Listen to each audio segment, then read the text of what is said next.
Got it.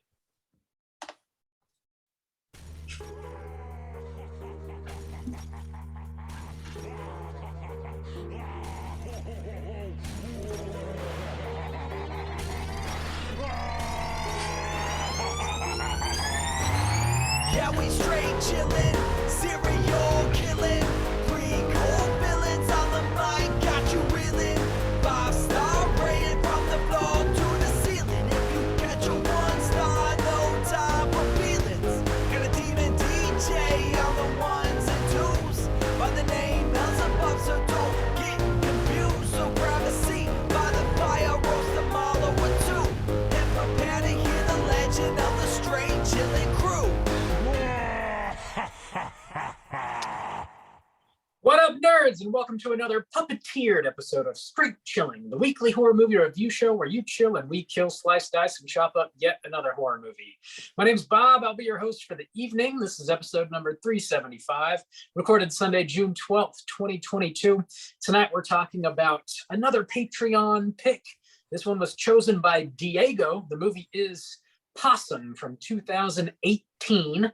Before we get into it, let me introduce everyone else on the show. First up, calling in from Washington, D.C., we got our boy Rand Do. How do? Who's your favorite possum? Hey, buddy, how's it going? Dude, what is that bum from?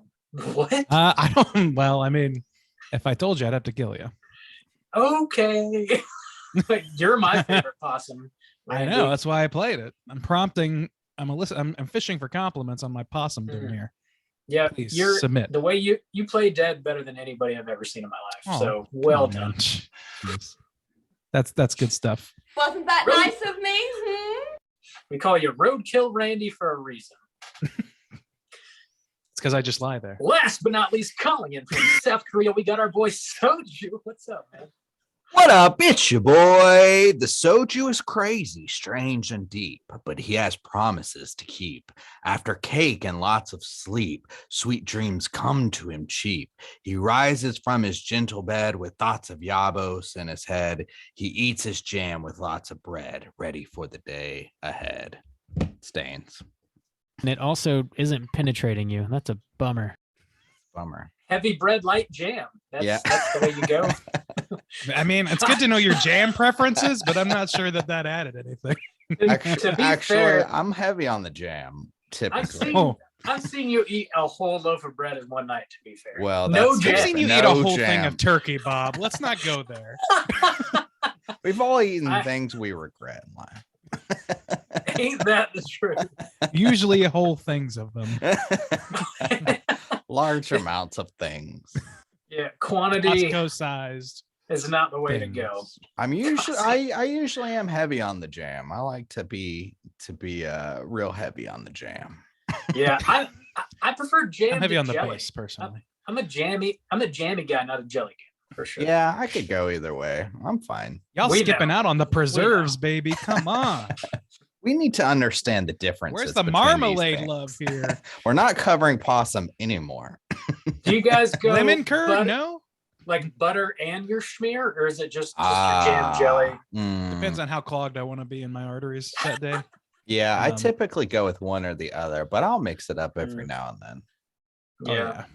My relatives, they jar their own mayhaw jelly, which is really nice. Their own what now? Yeah, what is that? Mayhaw, it's a berry. It grows on trees in the south.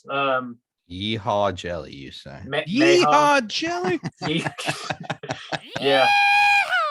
Jelly? The berries are the Jello. berries are sour, but you just sweeten the shit out of them, and the jam is I mean, delicious. I've Jam is never not heard of known that. for not containing sugar, so Recommend Okay. try it out all right. for sure.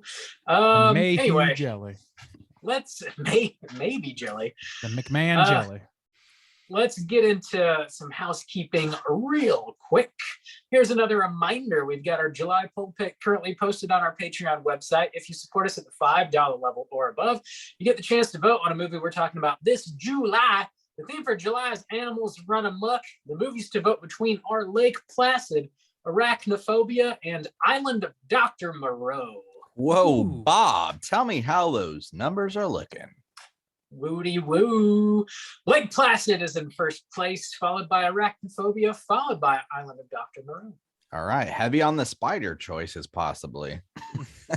Yeah, maybe so. After old How Possum. close is Moreau in the back?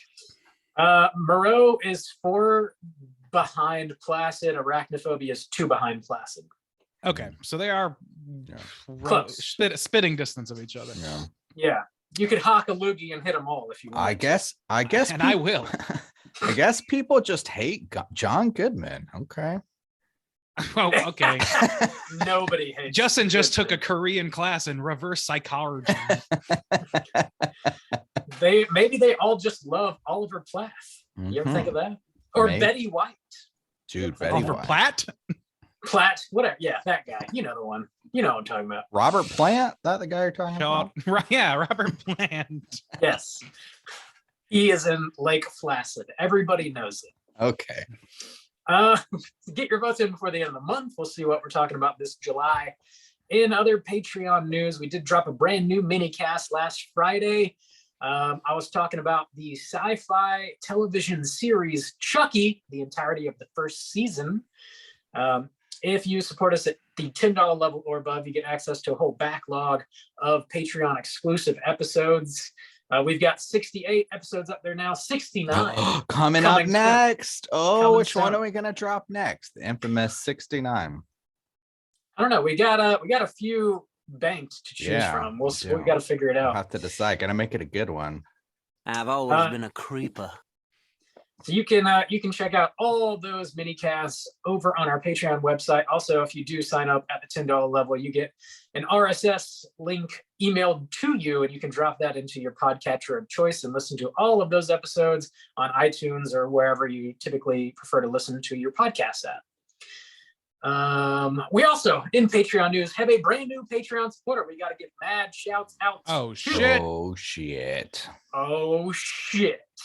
Big thanks to Etienne L for signing up and showing us some love on Patreon. Every dollar you guys contribute goes right back into the show. It helps us keep this show going, and we really, really do appreciate it.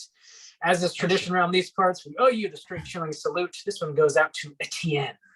Oh, shit. Slap my ass. Slap my ass. Is that our running back? ETN? A running back? For the Jags? Yeah, we have a- Probably.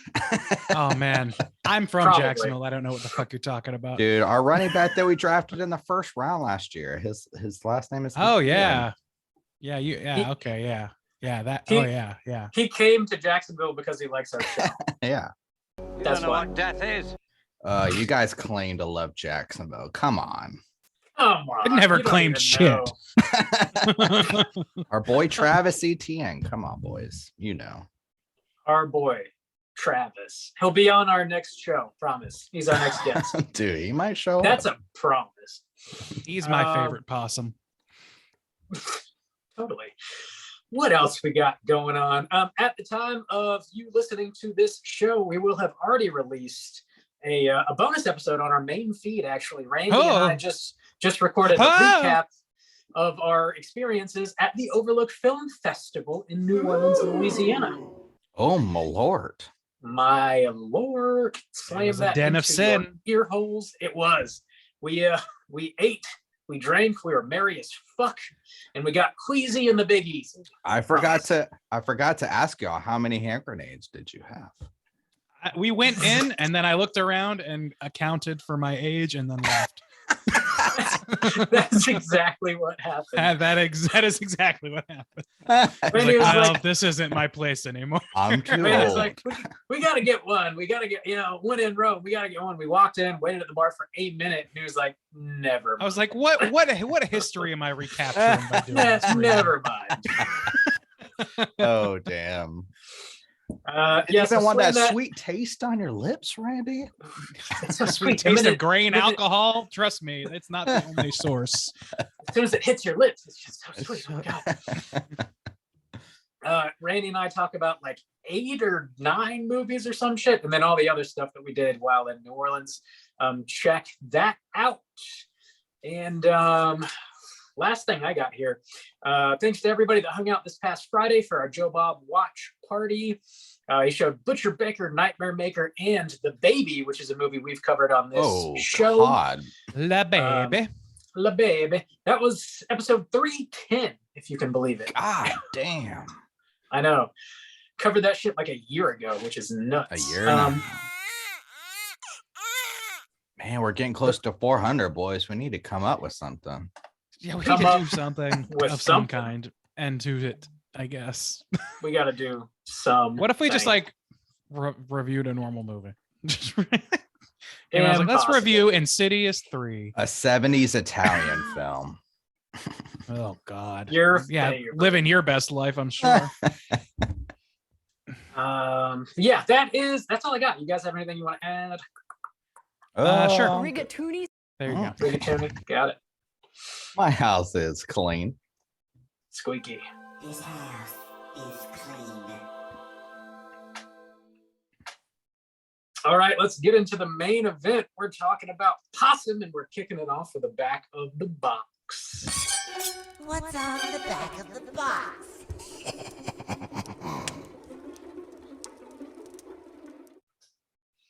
All right, Possum from 2018 with a runtime of 1 hour and 25 minutes. This was written and directed by Matthew Holness, stars Sean Harris, Alan Armstrong, Andy Blythe. The synopsis brought to you by IMDb is as follows. After returning to his childhood home, a disgraced children's puppeteer is forced to confront his wicked stepfather and the secrets that have tortured his entire life. Gentlemen, had you seen this movie before, and would you recommend people check it out? Randu, kick us off. Yeah, I had not seen it. I had seen maybe 5 minutes of it before. For whatever reason, I had to turn it off. It wasn't because I wasn't interested. I've been like seeing this poster for this movie on streaming services, jumping here to there on different streaming services for years, and I've always been interested in it because it looks very striking. That poster and the like general art style, and it does carry through the movie. It's pretty striking looking movie in a lot of points. So I was interested, but never did see it. I would recommend, but buddy, this is one of the heavier horror movies that we've talked about. It's definitely on that end of the spectrum. It's not a light watch. So bear that in mind. But yes, all right, recommend. Juice, what about you?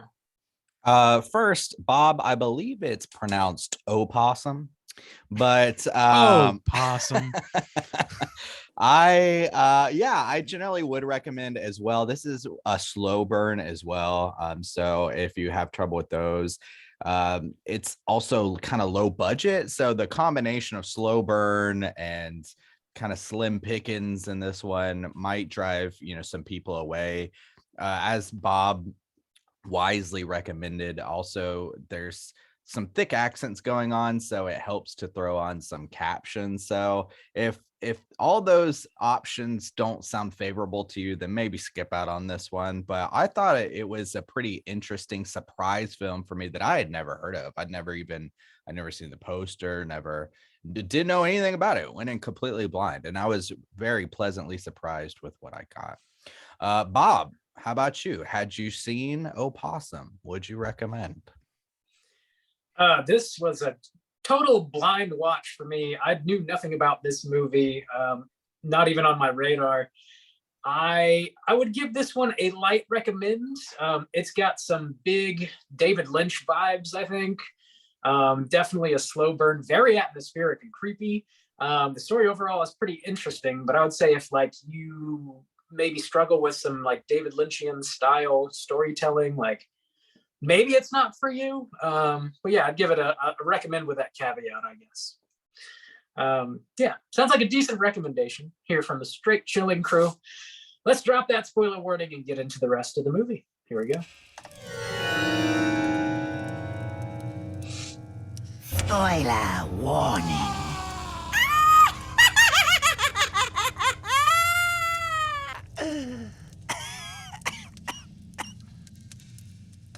Bob, do you have a plot synopsis? I got it. I Give got it it right here. Give Let it me to flop me. it on you. Ugh.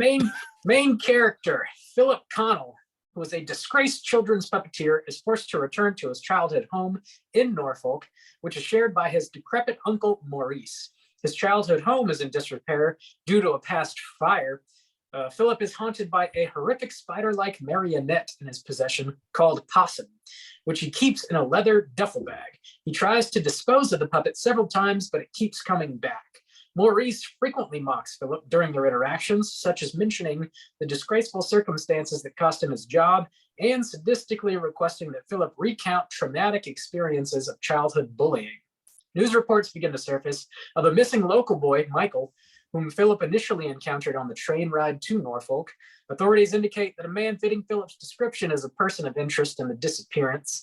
He revisits his childhood school, though he is discouraged from lingering by the school staff and is treated with suspicion by the local residents.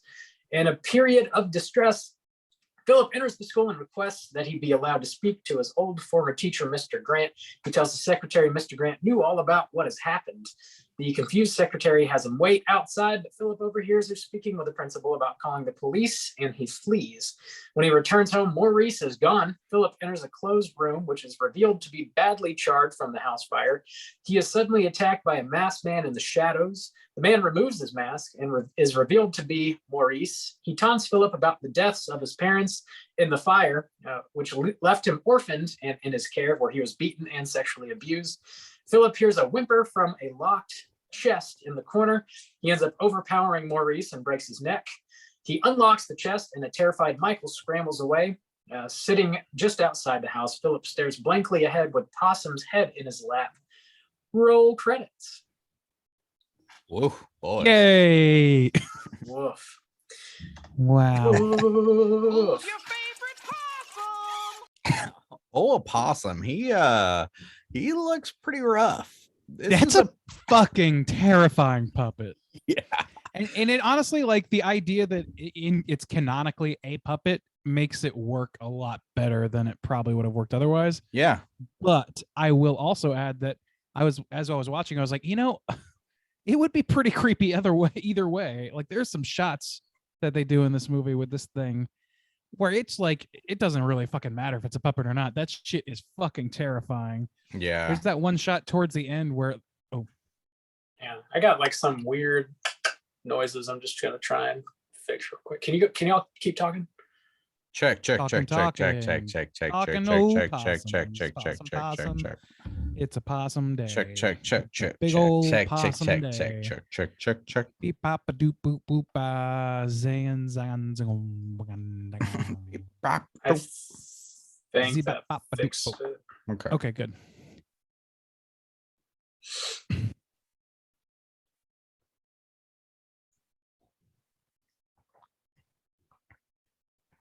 Does it seem okay?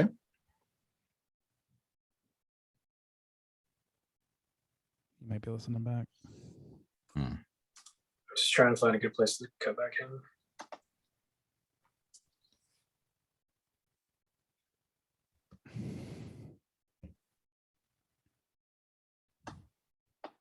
Remind me to tell you about the thing that happened with Becky this week when We're not recording. Yes. So I'm gonna cut us back in right after Randy. You say it is a fucking terrifying puppet, and we can just kind of go from there about the puppet design and stuff.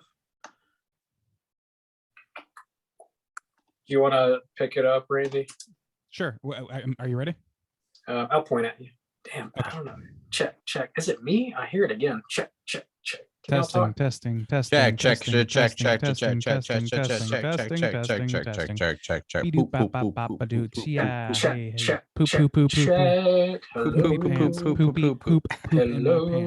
old poopy pants. Poop in my poopy pants. Fill my pants to the brim with my poop. pants are filled to the brim. Damn. With poop. Okay. Poop. Is the sound there or not? The sound is checked. Yeah. By the way. I think it's fine. All right, I'm gonna record and I'll point, and then you can roll. All right, you ready? Here we go. The way this puppet looks, it's so you don't see it right away, and in all of this, like, this has been like sort of the main thing that, not the main thing, one of the things I was very curious about with this movie, Having seen the poster, the poster is just like a bag with some creepy spindly spider legs coming out of it. So I'm thinking, okay, spider puppet, and it is kind of that. But as you actually get a good look at this thing, it is attached to like what looks like a charred chest cavity of a person. Like it looks like that. It's not. It's like it's to my knowledge not anything actually organic. And then that's got a starkly white gray face with like bolt open eyes staring dead ahead and like a sex toy mouth. Like it's fucked up. It's really and also it is clearly, you guys correct me if I'm wrong, but to me I clocked it right away as being exactly our protagonist's face, just recreated. Oh, really? Plaster mold of his face. I'm pretty sure. I did not clock that, but I was in doing research of like the movie or whatever. You're exactly right. They tried to make it look like and they tried to make the guy look like the puppet also. Like this is one thing that I noticed early on. Becky was watching this with me for like a few minutes and then they're falling asleep, so they went to bed. But like about by the time we actually see the puppet or whatever, it starts to make sense. But they had clocked that he has like hanging his arms in a weird way, sort of out in front of him. Yeah. And it was Becky was like, did this guy have a stroke or what? And I was like, well, he's using his hands. It doesn't seem like it, but he just kind of hold them that way. And the way he walks, the way he holds his arms, and the way he like kind of lowers his head, he is mimicking the position of the puppet as it hangs on the wall, which they show several times.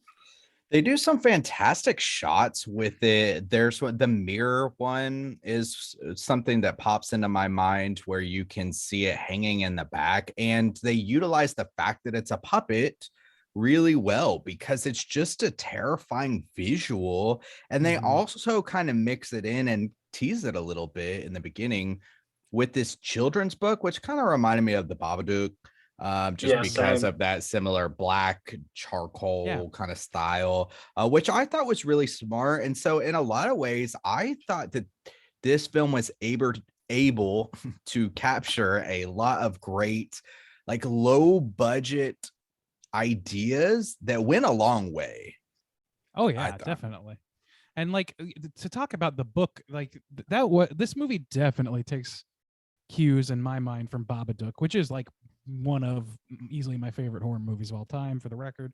I love it, but it's like it's maybe a little seems a little shoehorned in to have this book that's filled with these, first of all, incredible drawings, like charcoal, like fucking chiaroscuro, dark and light color drawings, as well as like these creepy childlike, nursery rhyme chants. That's it's just so Babadook that I'm like, I don't know, man, you're kind of riding some heels at that point. But at the same time, I have this feeling about even looking at the puppet and everything else in this movie to me overall, I got this weird impression that I was like, this is like what would happen if an adult got the rights to make one of the stories from the Scary Stories to Tell in the Dark book and then took the drawings and tried to mimic them tried to like really build some like really horrifying personal trauma tale out of this childhood.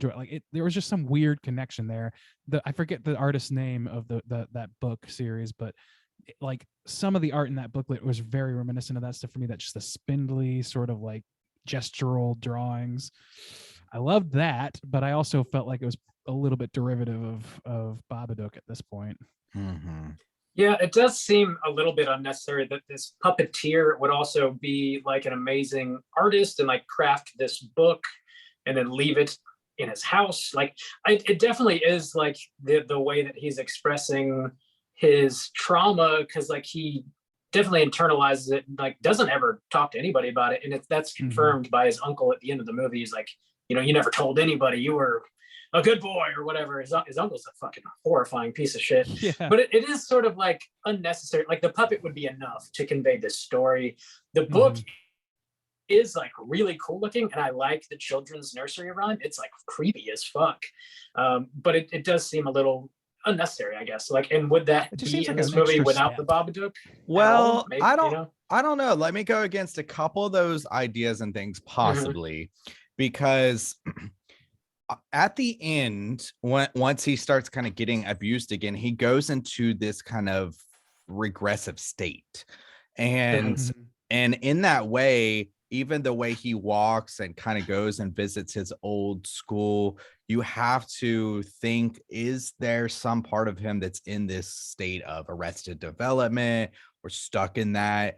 Because he's even reliving these childhood traumas with the fox. He tells Maurice about when he was bullied about the fox, and we see later that without any kind of outlet, it relives itself in his mind. He's walking around, he thinks a fox is kind of stalking him or in some way. So in that way, I'm thinking, is this just kind of his, did the book come before the possum puppet? It might was my assumption. And also, we don't really know, but when he goes to the school and tries to talk to his old teacher, and he says he knows he knows what's going on because it's happened before. I was thinking, did he tell this teacher back in the day? Is that why he's gone back to the school? And is that why he is in some way attached to this school where he's kind of lingering around there and stuff?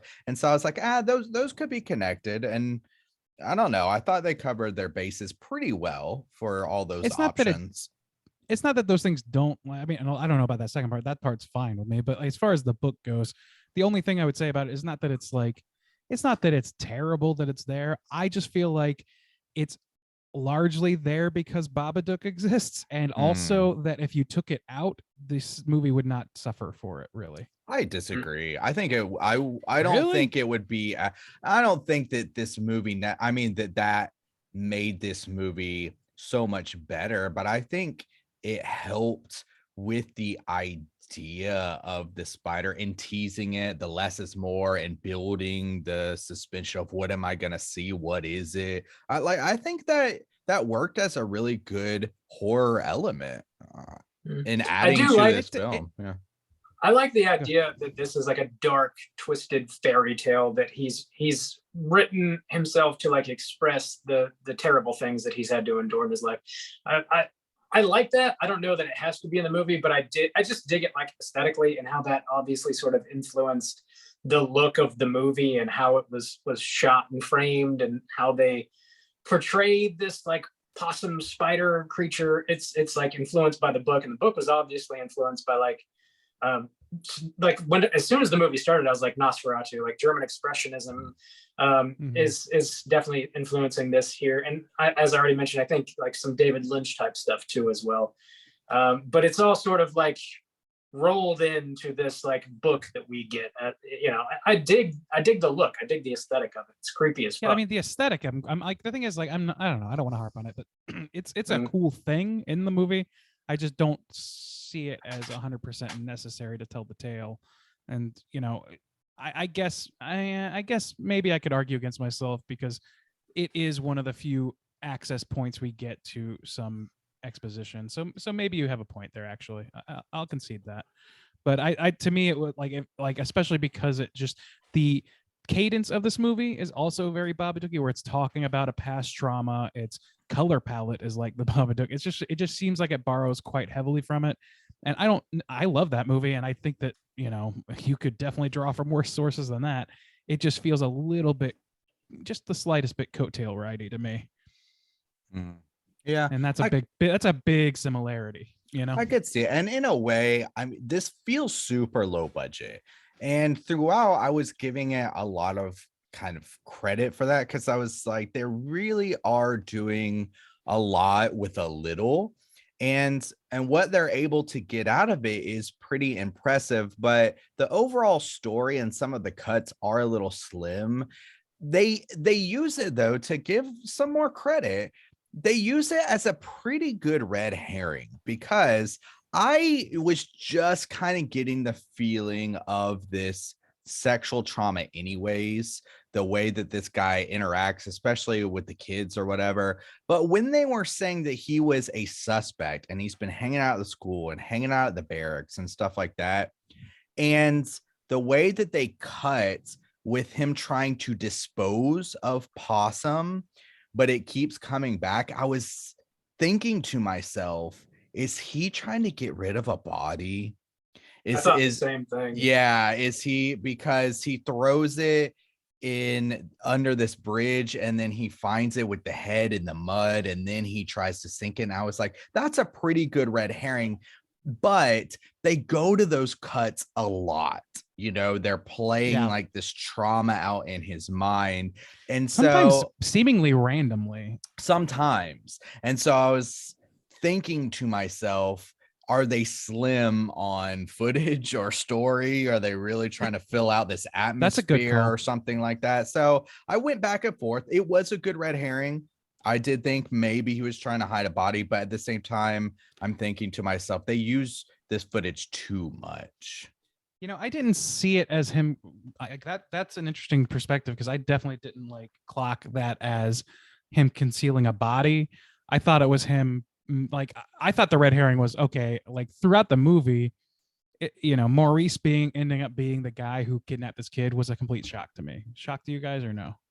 Yeah, it wasn't really registering. It didn't blow my mind, me. but I was like, oh, okay. Yeah. I did not anticipate that being the case. Yeah, neither did I. So like throughout though, I thought like, okay, so this is his this thing represents not just his trauma, but also the damage that he also inflicts on others, including this kid that he probably had something to do with, but has compartmentalized it as this puppet doing it.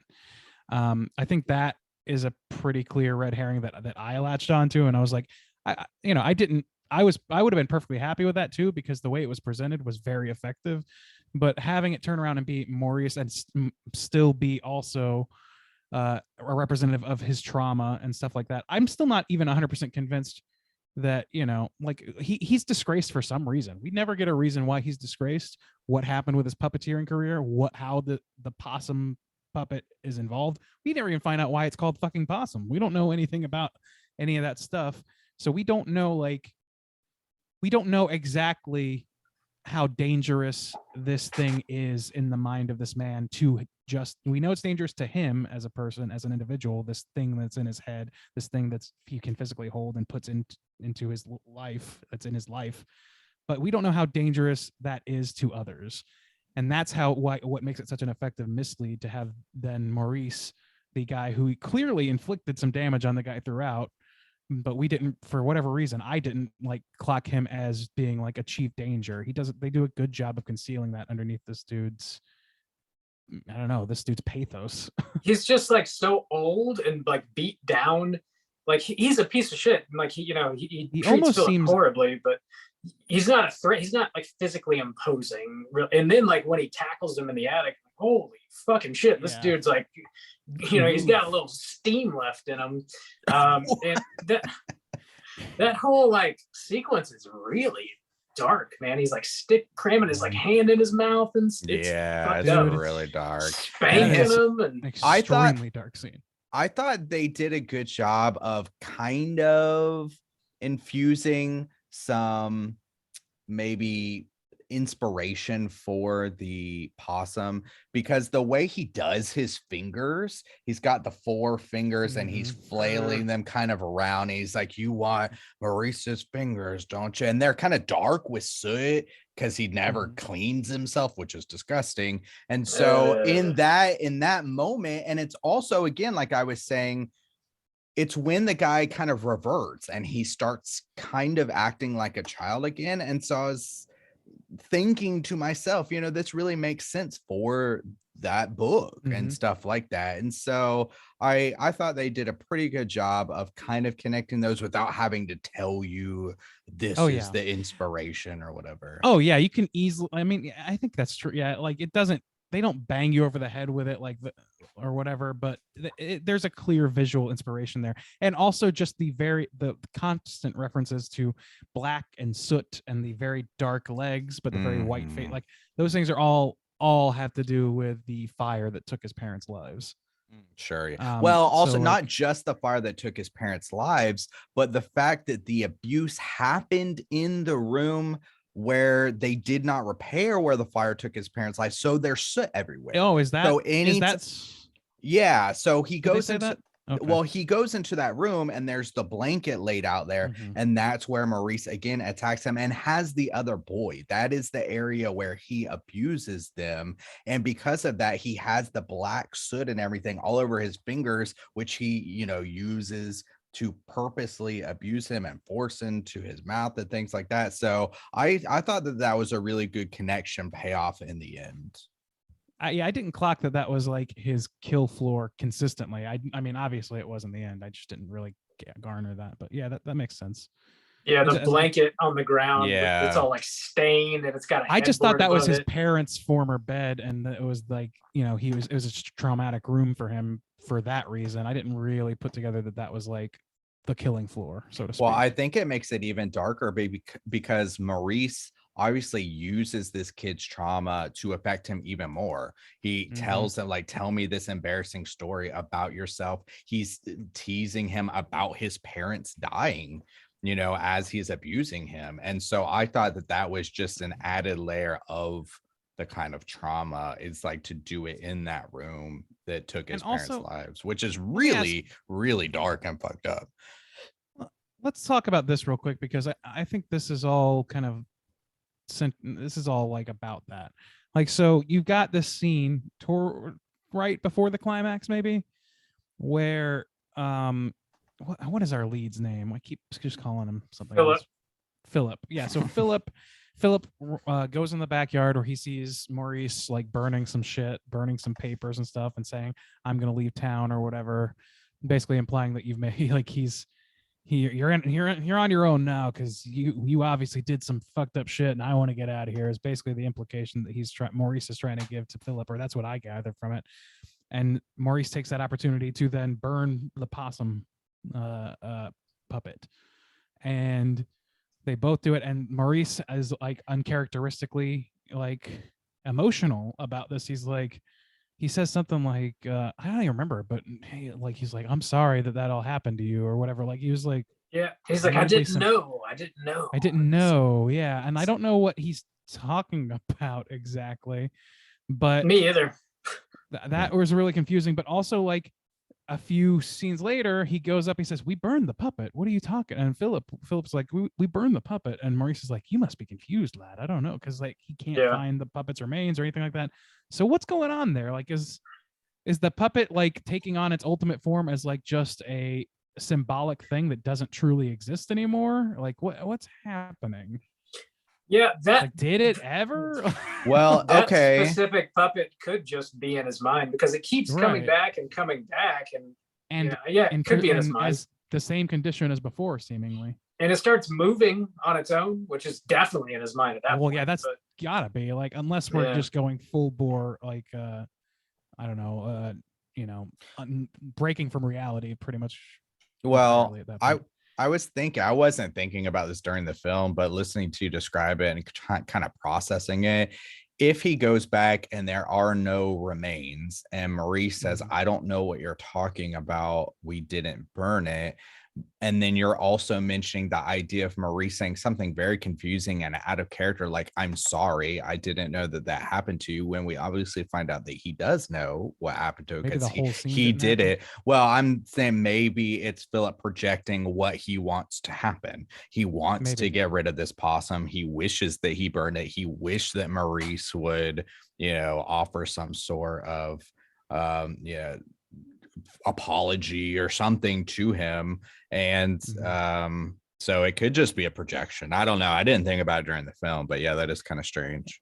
It's an unusual thing. And I think that's, Rob, when you're talking about Lynchian stuff, I think that's kind of the stuff you may be circling on, because it's not that it's non-linear. It's just that it's gestural, and it's all very effectively like foreboding for a viewer, and very like it feels heavy, even if you don't really understand like the nuts and bolts of what's being conveyed. You understand the emotional level, but you don't necessarily understand the, cause and effect. Like, there's a lot of that in this movie for sure, I feel like. Let me also ask something else. Did they ever draw any kind of connection to the barracks? Or was it just a cool setting for them to visit? Well, I think Maurice used to work out said there. something.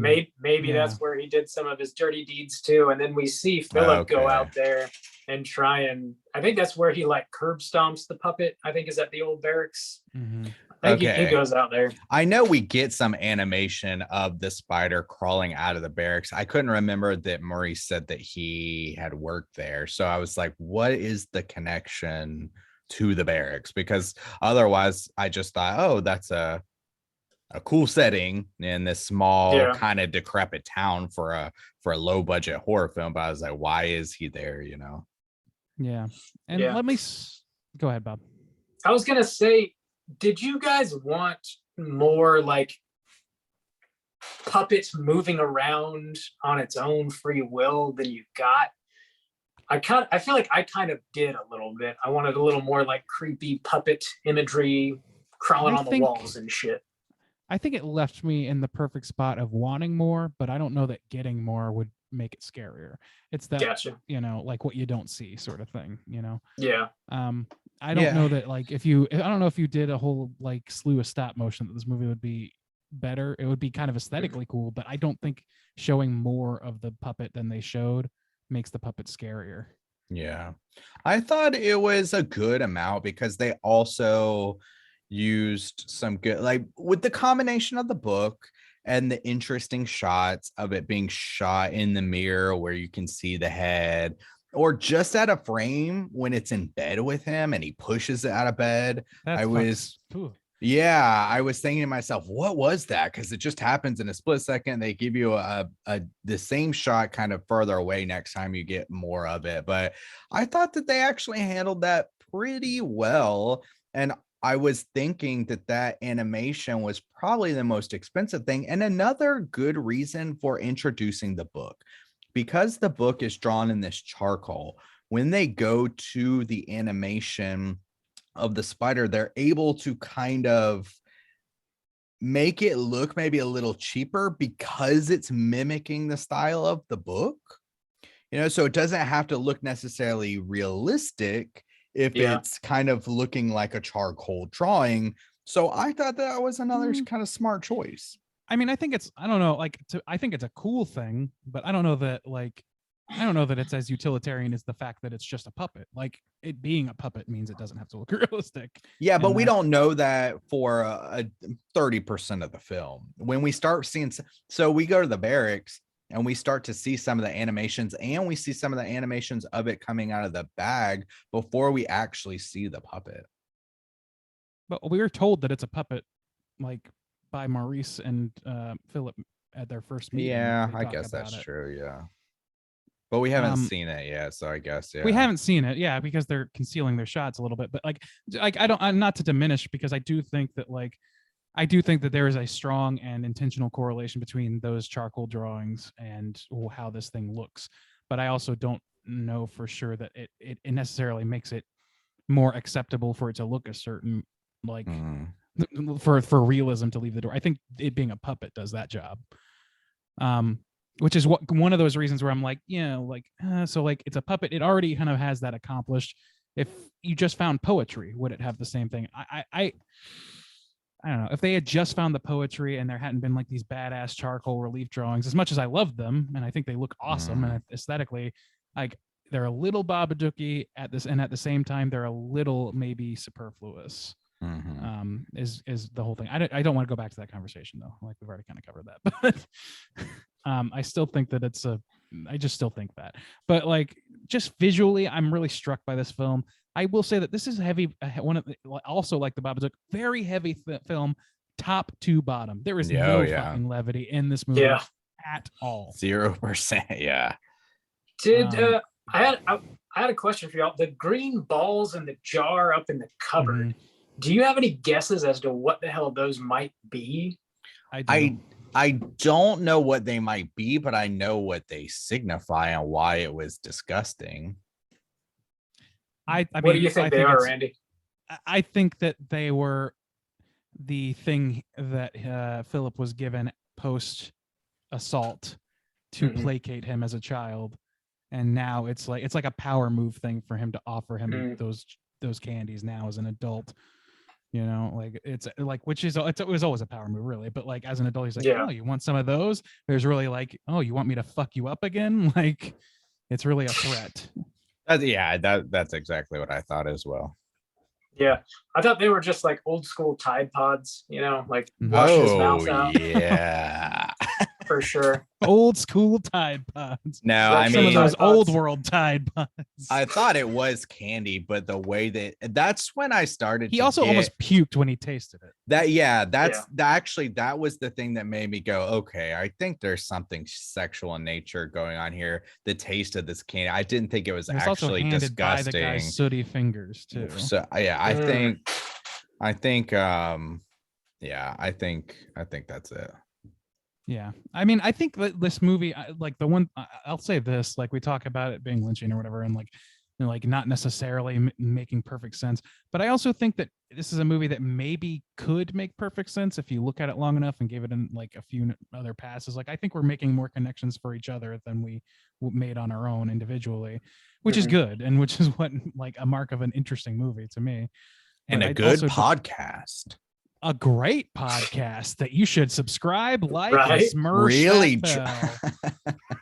And now a word from our sponsors. Have Ring you that heard of the bell. Straight Chilling podcast? Chaos reign, motherfucker. So anyway, yeah, but that being Lynchian, like that's one thing Lynch wouldn't do, is offer a clear pathway to understanding, and I think this movie might have sort of a key code through everything. That bastard, man. Yeah, that son of a Damn. bitch. and some of the to go to the idea of it being Lynchian, I didn't necessarily think that, except the idea of, when we talked about Eraserhead, talking about making a movie that evokes an emotion that's not often put to film. You have romantic comedies and things like that, capturing love and humor and friendship and things like that. But what happens if you want to make a movie that's just to evoke the feeling of dread? Now, this movie, I was frustrated with some of it because it's super slow, and some of the shots are just the guy going back to the same places over and over and over again. Now, I agree. Now that's difficult to watch, but if you are creating this film to evoke the emotions or the experience of a sexual trauma victim, and they are now an adult going back to these places where maybe it happened, or maybe other things triggered it, where he went with his parents, or where he was abused by his peers, or where he was abused by Maurice. We're not exactly sure, but him being there and becoming more unstable and having this feeling of dread makes sense. It's just not fun to watch, and it shouldn't be fun to watch. But Well, I mean, it's harder to keep interest. Yes. Visually, if you're repeating like that, and I get what you're saying. Like the repetition is part of the point. Like, yeah. This is a guy trying to escape a cycle that he can't escape because it's part of him. It's part and parcel of who he is, unfortunately. But as a viewer watching the same thing play out over and over again, almost entirely exactly the same, it just feels repetitive on some level. Like not necessarily in a way that's like making that point, just in a way that makes your mind wander a little bit. Yeah. Yeah, it does that's feel. What you're saying, then I agree. It does feel like a little bit too repetitive, but I do overall enjoy like the pace of this movie. It's very deliberate, and I feel like the rate that it like doles out information to you is quick enough to keep you entertained and interested in the story, and like want to see where it's all going. It's I guess it is kind of redundant, but at the same time, like I don't know that I would want it to be much different than it is. I guess I kind of like the slower pace of it. Yeah, I mean, I tend to agree with that. I mean, yeah, I don't know what I would add to that, really. I just generally kind of agree. Yeah. The cast of this movie is like so small. There's like the kid, we got the uncle, the main guy Philip, and we got a couple people at the school. Like there's really just a handful of like tertiary characters that we run into while we're following Philip around. Maurice and Philip are really like Yeah, and Possum, but really like carrying this movie, and I think they do a fantastic job. I mean, just like the facial expressions of Philip, in like the way he sort of like he tucks his like chin into his neck almost, and like he just Yeah. looks like he's sort of like caving into himself and like emotionally just distraught throughout the entire movie. The man's just like gutted. You feel for him, you really do. I'm not 100% sure, but did he button his button all the way to the top? Was he just trying to cover up his skin or something? It I seemed didn't like notice that. okay. I I'm don't just know. trying to think about some things that at the time I thought might be kind of strange in the way he carried himself, but that might make sense after the fact. Yeah, I'm not really sure. I didn't catch that. Yeah, like this guy, like I think that is actually has something to do with why, you know, those repetitive shots are so repetitive, because it's not just like everything about, you're spending all of your time with this guy and he's going to some of the same places over and over again. So I just think it Yeah. compounds things a little bit, as much as I think it's part of what's trying to be conveyed. I do think that it kind of suffers from a viewer standpoint a little bit.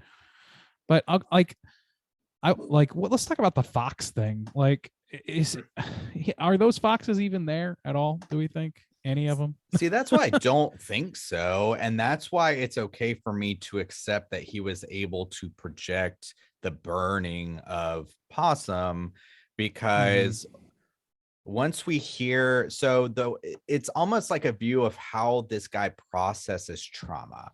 So this other traumatic thing that had nothing to do with Maurice, except that he makes him tell the story over and over again about kids teasing him, and even the idea of this dead fox, he's forced to smell it or something, it's thrown in his face, but then after everybody's gone, it gets up and walks away. Even that idea kind of gives into just the idea that he imagines things happening. Yeah, that he copes by imagining alternate things. Yeah. And like that makes sense to me. Like what I thought of when I heard that, I was like, maybe that's how he learned to puppet, is by fucking convincing himself and maybe even like mimicking the motions of the fox walking away. That's dark, because man. he needed it Yeah. to be alive. He needed That's- it emotionally. That is Real really dark. dark. Yeah. Yeah, well, I mean, it's a fucking dark thing anyway, but like, Yeah. I don't know. That occurred to me, and I don't have a lot of evidence for that, but that is one of the things I thought about.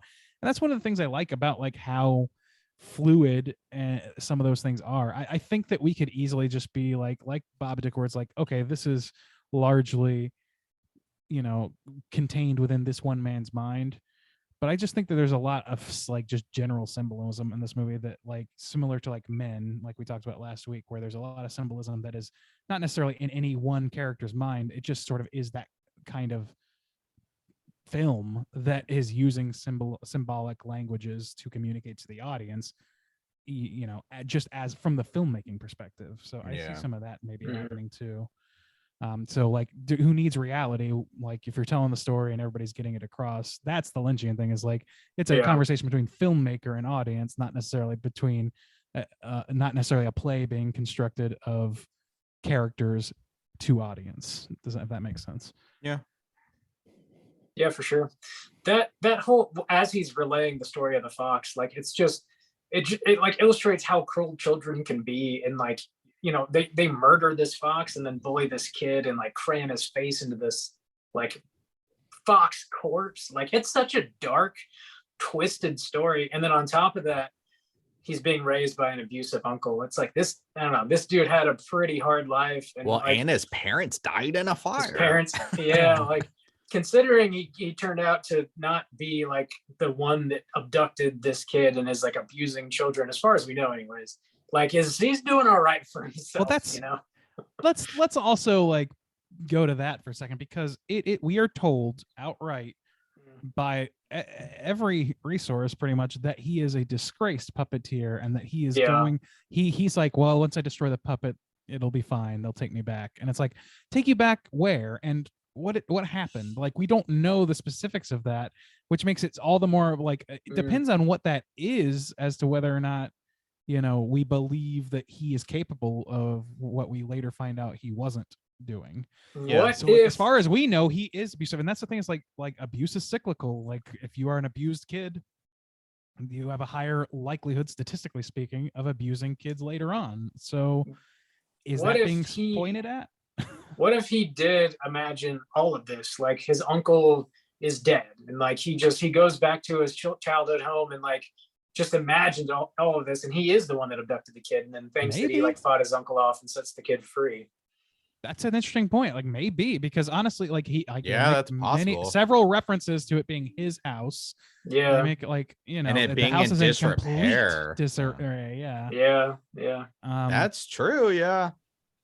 Yeah, and he also like, I don't know, like there's no, that's a really good call that you could definitely interpret this movie that way, as far as I can tell. Yeah, because we never So- see the police showing up or Well, there is a scene, a very brief scene where I believe it's police. It's hard to tell, but somebody's shining a flashlight through the window. I think yeah, it's the they're cops looking for him. That's true. Oh, I Yeah. missed that That's somehow. true. Yeah, That's interesting. And they don't find anybody. Now, Marisa later says, oh, I told him. What did he tell him? he says he told him that he was out or something, and so they left. Yeah. And that's another thing, actually adding Hmm. credence to that also is the fact Yeah. that Maurice happens to kidnap the same boy that this man was Yeah. fixated on the train at the very in beginning. the of this train. movie. He was as a, what are you drawing? Dude, Oh, There is damn. no Maurice. Maybe, Maybe.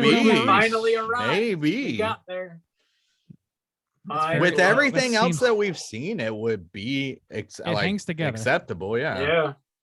Yeah, I Huh. think that's at least as acceptable as the other interpretations. But it's Sure. interesting that none of us got there Yeah. naturally until we had this No, round table about that's it. such a good sign of a good podcast. You know, I mean, when you Wow. Dude, don't pat yourself on the back too hard. Dude, Just Juice is the look kind at of guy your that shoulder. sees an accident on the side of the road and is like, "Oh, I got to get this for the YouTube channel." whoa, Nightcrawler stains whoa. for the YouTube channel. Ooh, I got to get this. People are gonna want to see this. Man, Well, I'm just saying Yeah, we're really good content. we're working hard to Working bring through it. understanding to this film. it could also be a sign of a terrible podcast. Maybe that's so Yeah, obvious maybe to we're everybody just but Yeah. us. Way Ev- behind. That's true. We It took these really guys a got fucking there, hour to guys. get there. Yeah, yeah. Everybody's listening to us going. Skip to the end. Yeah, Right. that could be because the idea that he worked at the barracks, why else would he go to the barracks? I don't, yeah, possible. I don't know, man. Possible. Or, Possum yeah, that's weird. Maybe. Yeah. I Oh think we got God, there. can we be done? I'm sad again from I'm talking about this movie. This movie made me mean, sad. I think we did hit all the points. Is there anything else you guys want to mention before we rate it? I mean, we're about there. No. No, there's not any scene or points that I think we kind of missed on, except Okay, the yeah. except the You know what? one scene where the roach is crawling on his face. And I was like, oh no. Also, No, I thank did you. want to point that, like, was Maurice also a puppeteer?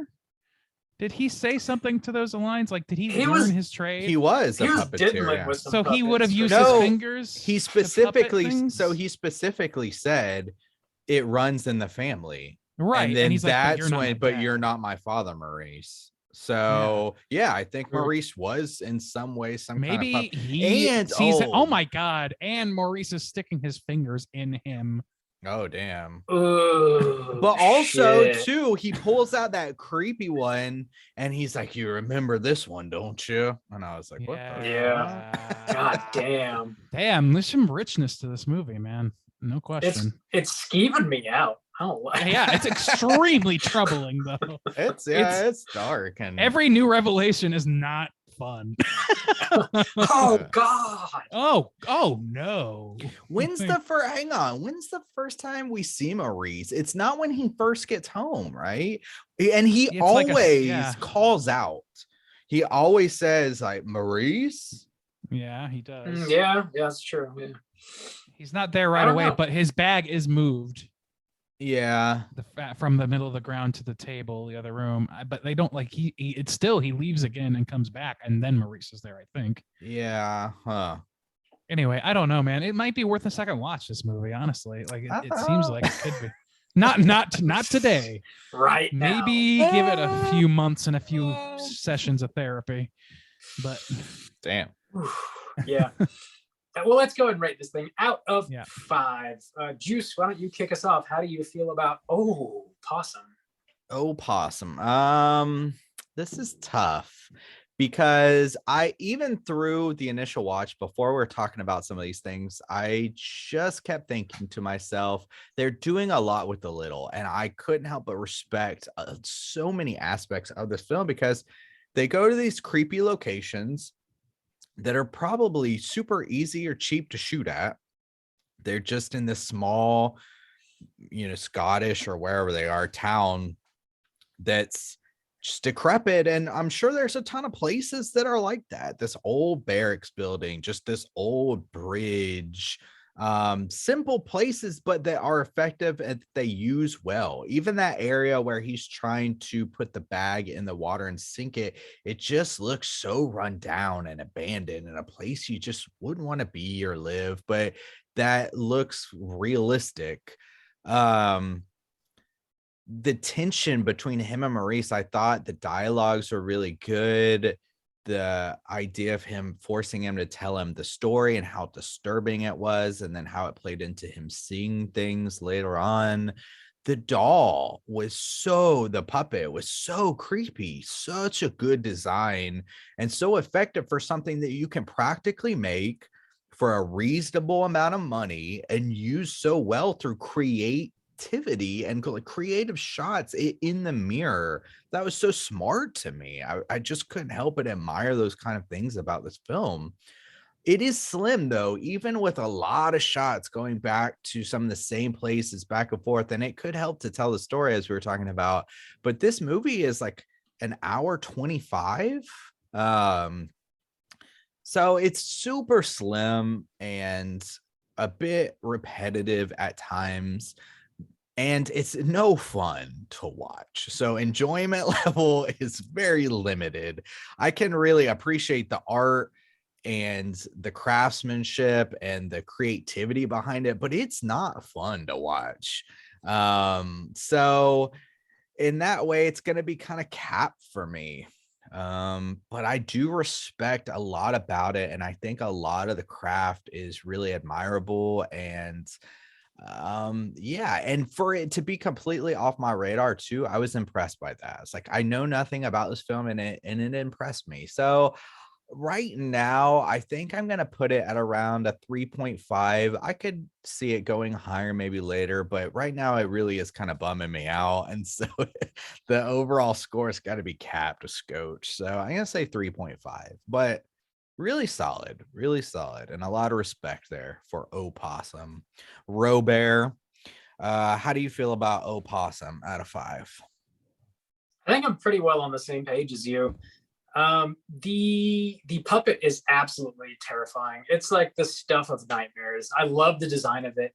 I did want more of it like lurking in the hallways, but at the same time, some of those shots did look a little bit cheesy. I think it's really just because of the low budget of the movie. They did what like the best they could with what they had. So it's sort of a give and take there for sure. The performances were like absolutely phenomenal. These main 2 actors really carry the movie, and they sell every line. Like you're right there with them. And there's not a ton of dialogue. A lot of the story and a lot of the emotion is conveyed just by like facial expressions, and Philip just sort of like haunting the hallways of like the barracks, and just like out in like the marshes and like these open fields, and it's just like it's dark and dreary, and you just like feel fucking sad. Like you really like are just immersed in like this gloom and doom fucking story start to finish. The house is like half burnt, and that's where he lives, like with this horrifying puppet. It is fucking dark, man. I dig the story though. I think the children's book, although it feels a little bit derivative a la Babadook, it's like cool as hell though. Like the nursery rhymes are eerie as fuck, and the drawings are just like haunting. It's incredibly well made. I like the stuff that influences the movie, and just like the overall tone and aesthetic are just they're just like the filmmaker had like such a clear vision. Like when you put this on, and I think he really nailed what he was trying to go for here. I like that we sort of naturally had this evolution throughout our discussion of like how you can interpret the movie and the different ways you can look at it. I think that's really fucking cool. But yeah, this movie's a total bummer. And like, I don't necessarily want to rewatch it, even though it probably is worth a rewatch. Like, I don't know that I would want to. It's just too fucked up, honestly. I don't want to see that old man's dirty digits going into Philip's mouth again. Dirty digits. I think I'm actually like right on the same page with you, Juice. I came into the review thinking I'd probably give this a 3, but throughout our conversation, I think it definitely bumped up to a 3.5. So that's where I'm going to land for Possum. Before Randy goes, can I mention one more thing I forgot? Yeah. Also, there's some really creative shots before we kind of see the puppet and maybe afterwards too. For instance, when he puts the bag in the middle of the trees and the trees kind of look like legs coming out of there. They do that a couple times with a couple different settings. And I like that visually. Oh, that's creative. Yeah. But I also don't know what is that? Like, I thought it was just a tease of the monster because maybe he like buried a kid there once or something. I don't know. Oh, maybe. It's a thought. Maybe. Yeah. Okay. If we're going with the Maurice is dead theory, then yeah. All right, Randy, out of 5. Possum. Well, similar to you guys, I think I'm gonna rate this higher than I would have. I think our discussion really like helped round out my thoughts about this movie because there was a lot of like lingering threads and a few things that I just outright missed, I think. But I agree like that this movie, like it's extremely heavy. I would probably watch it again based on the richness of the discussion and the interpretations that we found around it. I would consider watching it again, not anytime soon, but at some point in the future to try and like distill down more of what I think this is trying to convey. I think that this movie has I'm split as to whether I think this movie is sort of that should be approached with that Lynchian sort of like take it for what it is.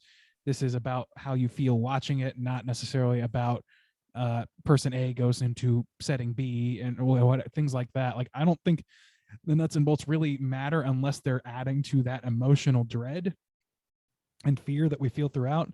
I could easily see a lot of people just not digging this movie on the basis of its pacing, of its heaviness, and like I don't know. I think that a lot of people probably don't even really realize, don't even understand, like this guy's clearly abused to us. Like I think that we probably all clocked that pretty early, but I don't think that necessarily everyone would. A lot of people just need shit told to them, and I can see a lot of people not liking this movie is what I'm trying to get at. But for me, like it allows me enough wiggle room to sort of like decipher and ponder.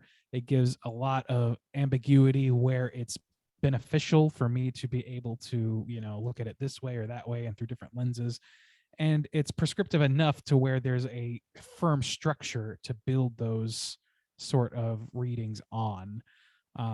It's not absolutely random all the time. I would say that some of the shots, like you said, were repetitive and seemed random because they were so repetitive, and because they would just would be flashes on the screen sometimes. I think this movie could have benefited from maybe just one more set piece even, or even like a scene or two of him being fired or something like that. I don't know, like just either more background or just, I don't know. There's a lot of places they could have built something new in, and they just didn't. And you can kind of feel it as you watch it throughout. It's not just that it's slow and methodical, it's also a little repetitive. So that's my probably biggest ding on it. I don't know. I don't know that I have a whole lot that we haven't said left to say. So I think I'm just going to cut myself off there. I'm going to say that this is a 4.25. That's where I'm landing. I was going to give it a 3.5, but we talked ourselves up pretty well here, I think. So, man, what a great podcast. We are just the best. Great, killing it. I'm sure Diego really loved this discussion. This real circle jerk of fucking amateur assholes shitting back and forth forever. Shitting back and forth forever into each other's booty holes. Oh, yeah. How long until we're not amateur anymore? Right. I don't know. How many 20 decades do we have I'd to rather do this? just stay amateur. There's less pressure that way. We're going pro. With Randu's 4 1/4, that's going to put our aggregate at a 3.75. Let's jump into our Rotten Tomatoes segment, see what the critics and users think about Possum. Certified fresh to death. All right, ladies and gentlemen, this is the Rotten Tomatoes segment in which I'm going to ask these gentlemen if they can guess with the best of their abilities what the critics and user aggregate scores are on RottenTomatoes.com. Now that's aggregate of percentage of positive reviews. So let's what? Let me restart because I'm still getting some of these weird little noises, and I just Oh, I'm want to sorry. do They're like something. glitchy noises or something. No, they're like kind of little, like very light staticky noises, and like it's not real, just like disturb. Like I don't know, most people probably aren't gonna hear it, but it's driving me fucking crazy. And I'm trying whatever I can to make it stop. Okay. Sausage. Watch it get made. Here we go. Sausages.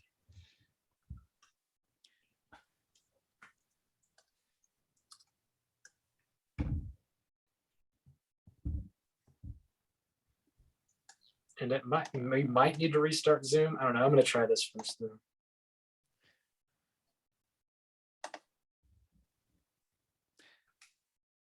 Oh boy. Oh boy. Oh boy. Sure.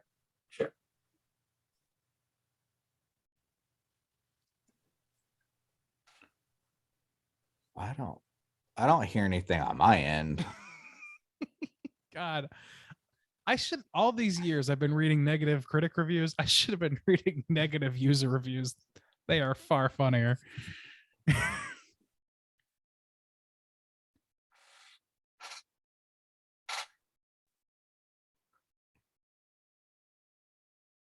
Check. Can y'all say something? Checkity Check, check. check. Poopy pants. Poop in Chop, my chop, choop, pants. chop, Will cheep, you chop, please choop, poop choop. in my pants?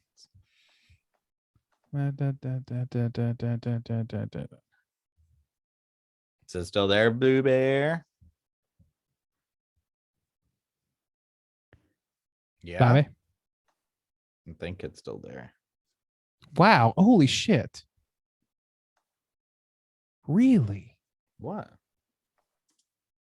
Oh my God. I'm learning things about this movie. Trivia Ow. type stuff. Oh, Randy, say that. I know you It's are. not, I mean, it's something that's going to mean a lot more to me than you guys, having to do with actors and shit. Well, okay. I don't Maybe know it if you means guys- something to me too, Randy. Okay. Okay. Well, why don't you tell me how much it means to you when we have the opportunity to talk? Bob, how's this sounding? Can't wait for you to out. So far it sounds good. So Yeah? I'm gonna go ahead Okay. and record. Randy, you've already explained the game. Just jump in and be like, so let's start with whoever the fuck you want to start with. You know? Okay. Cool. Why don't you guess this, motherfucker? Okay, I'll point it when I'm ready. Don't steal my line. Motherfucker. Motherfuckers. Okay, motherfuckers. It's time to guess with the best of our abilities what the aggregate score is.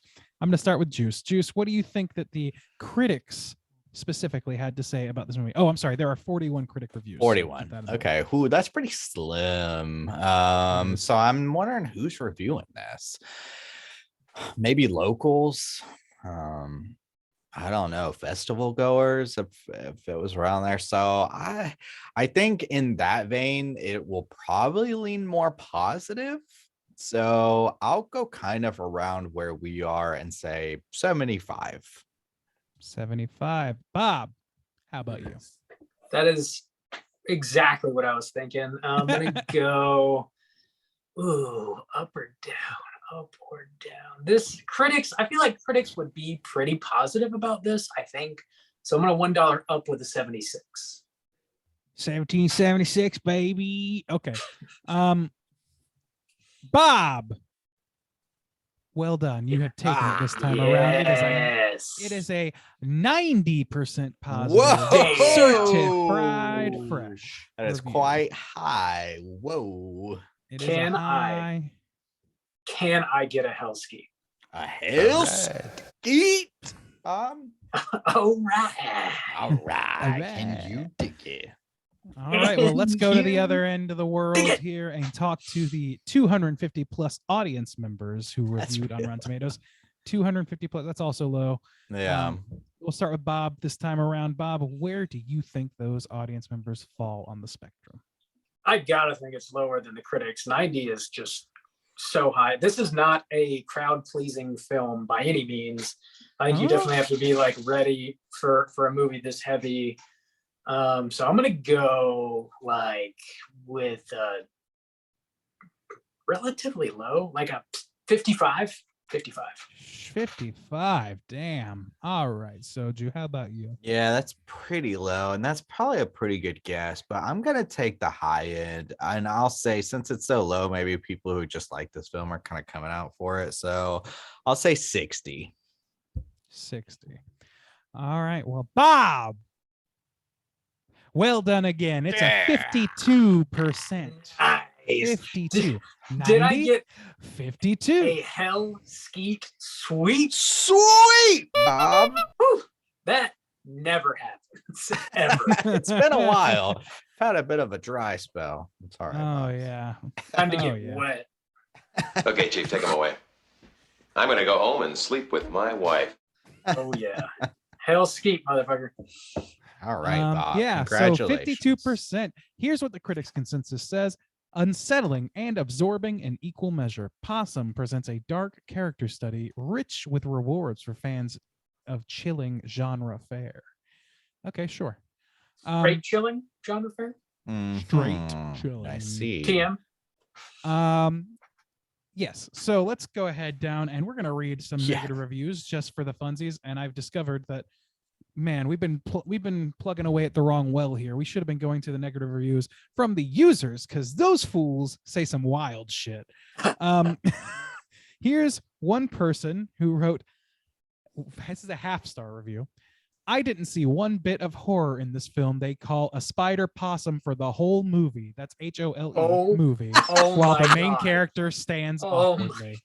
Oh my god, I love that. There's I a want that hit. on a shirt. No, that's a spider. That ain't That's no. for the whole movie. That ain't no opossum over there. That's a spider. Don't he Hey, know? you want that? me to read another negative one? Here it is. Half star. There's like seven ellipses back to back, and then it says, "That's not a possum. That's a spider." Oh, I love it. Bob, Oh. Bob, you see this over here? They're I calling think that. this movie might have spider lost like possum. 7 percentage points on the back of it not being a possum. Damn. That is fantastic. That's Yeah. what the fuck?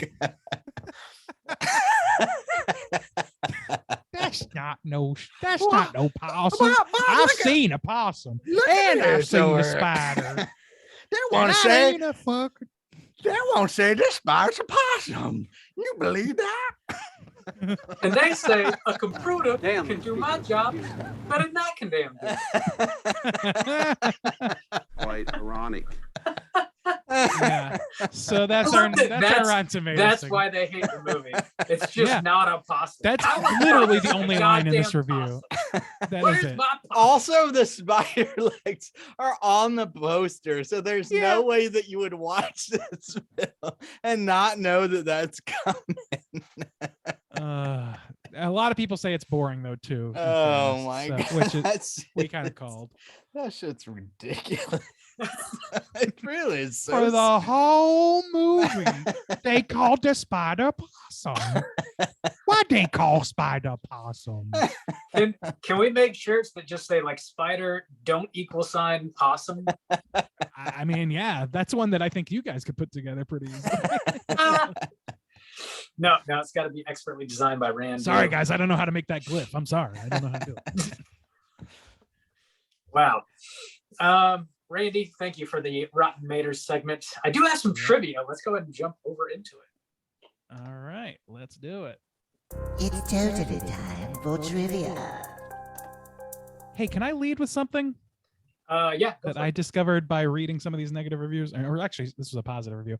Revealed to me that this Matthew Holness that directed this film is the same Matthew Holness that is the star and I think lead actor in a series that I have talked about several times on this podcast called Garth Marenghi's Dark Place, which is a comedic Wow. action horror pastiche of like it's like MacGyver meets Twilight Zone thing that it's tough to describe.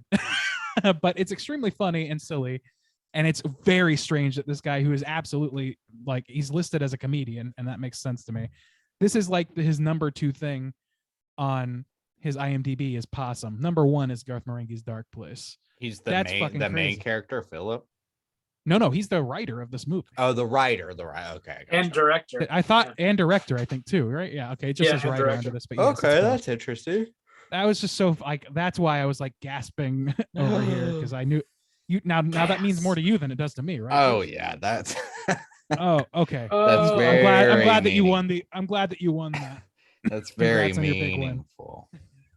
Oh God, yes, come with me. I have some other trivia. So the movie Possum is an adaptation of a Holness's short story by the same name. It was published in a horror anthology book that's called The New Uncanny Tales of Unease. And it was partially inspired by the theories of the uncanny by Sigmund Freud. The short story that he wrote centered on a character that was unable to verbally and emotionally express himself due to childhood trauma, choosing instead to do so by creating a horrific puppet. According to Holness, the publishers had all of the writers of the short stories read Freud's theory of the uncanny. They then told the writers to choose a fear that intrigued them and write a story in modern language. Holness ended up choosing a fear of both doppelgangers and ventriloquist dummies, and he based his short story off of those 2 fears. Oh, So, All right. damn.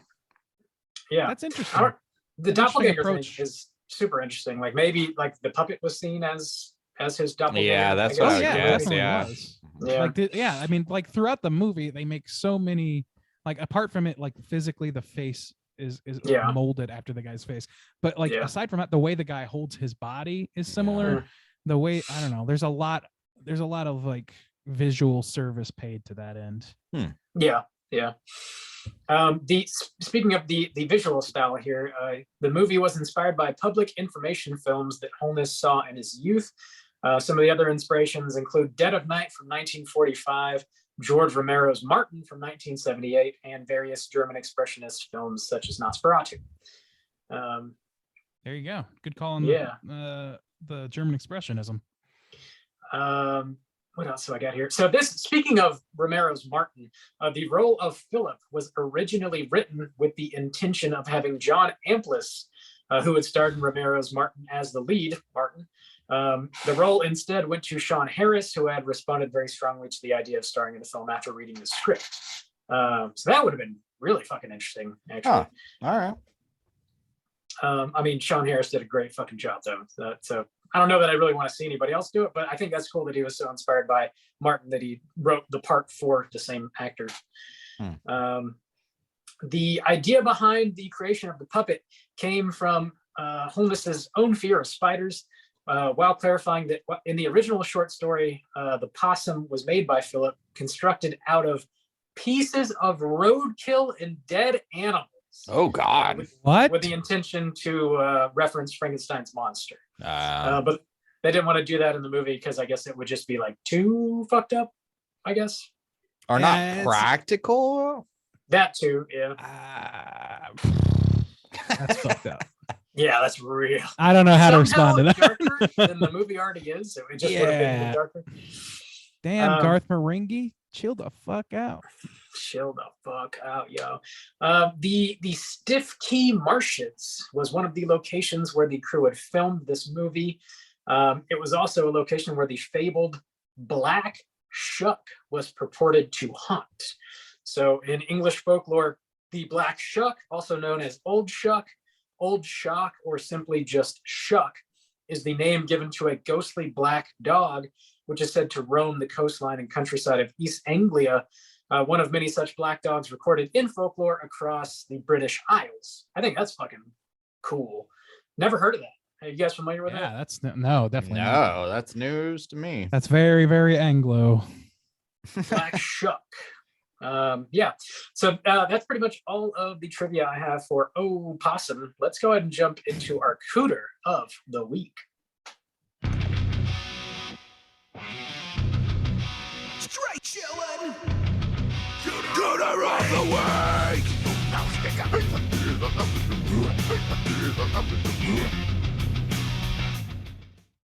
Juicy J, what's a Cooter and why do we hunt them? Cooter is a character type and a straight chillin' exclusive. Cooter must hit 3 of these 5 points to be considered a Cooter, and we want the Cooter with the most points. The 5 points of Cooterdom are sexual deviance, manipulation, smug arrogance, overall looking attire, and overall patheticness. Boys, I think we got an easy win this week. There's like 2 characters to choose from. Maybe one. Well, yeah, maybe one. So let's just go with what we see just strictly on film and say Sure. Maurice to kick it off. Yeah. Yeah, I mean, that's yeah. that's pretty clear. Yeah, Maurice, sexual deviance, checkarooning Skyrocket. Yeah. Skyrocket to the moon with that fucking to particular the point. moon, abusing children's. Not cool, Maurice. Not chill. Not good. Not Yeah, chill. like not cool. It seems like the most placid fucking condemnation I've ever. Not cool, man. You know, we used to be cool. That's It's not a cool, no from me, Maurice. bro. Maurice, come on, man. You make a good, you make good fox stew and shit, but come on, man. That's not cool. Fuck stew. I forgot about that. So I was like, yeah, damn, what the fuck?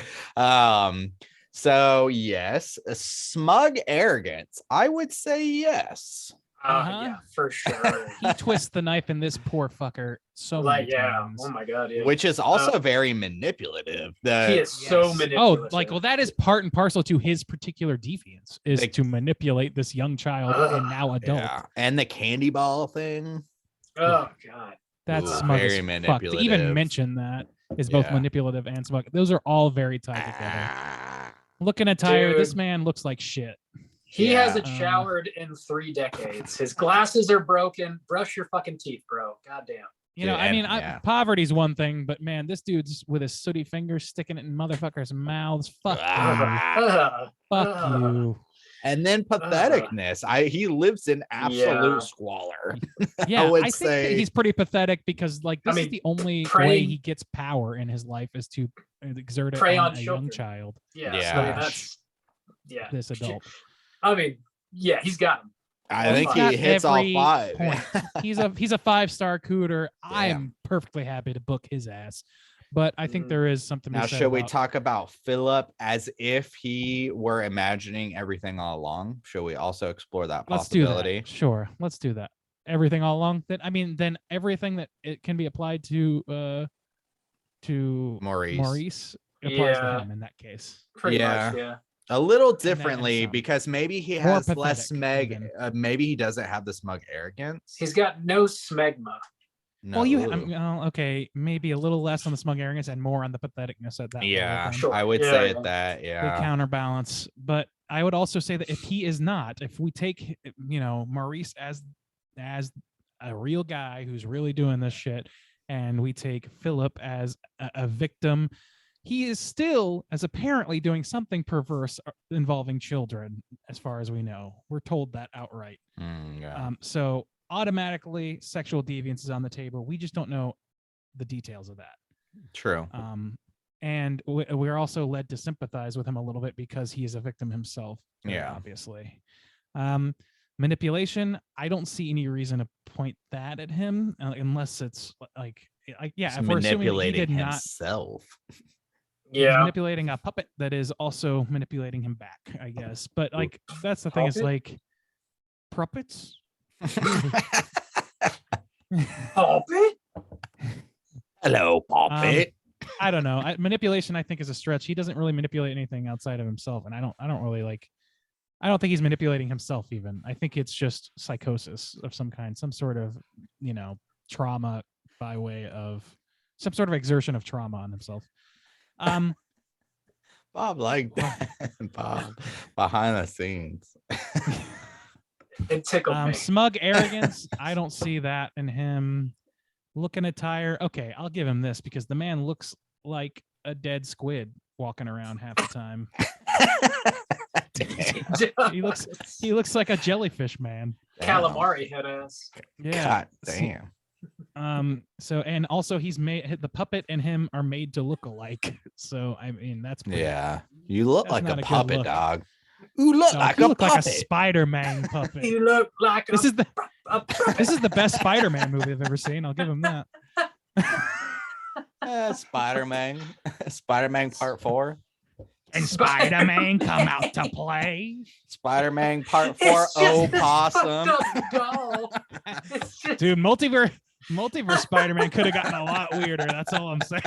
it's just all dangly and fucked up. Just fucking like, what's this Spider-Man's name? Possum. Dude, imagine being a criminal and that Spider-Man coming after Dude, you. yeah, God I renounce the life of crime. Put me in jail forever. Just get that away from me. You win. Oh God. Not another green ball. Patheticness, I think, is through the damn. roof for this man. I mean, like, trauma aside, like if that trauma turns to something caustic for a kid, that's pathetic as fuck. And he is very easily manipulated by Maurice. So I think he's got a claim to Cooterdom. But I think Maurice, man, like Yeah, that's got to be Maurice. it's either for sure. Maurice or Maurice yeah. by way of Philip's Psyche. delusions. So Oof. I think we say Maurice. Book and him, call it a day. boys. Let's book him. We got him booked. Maurice, lock him up. Some people Gentlemen. call me Maurice. Possum. Some people call me Possum. Some people call me Prophet.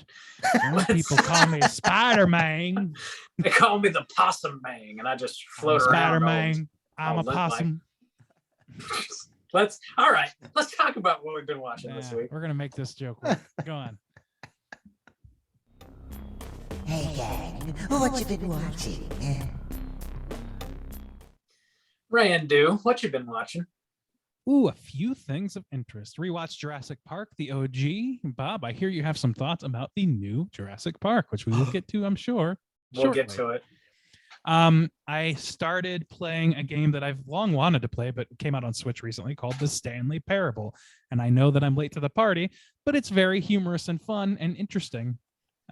Good game, very good game. I don't know if you guys have heard of it, but it's not like it's not an action game at all. It's one of those thinky experiential games or whatever. And basically it's tough to describe, but there's a narrator describing you, Stanley, trying to find why all your coworkers are missing, and you're wandering through this abandoned complex where you work and have worked all of your life.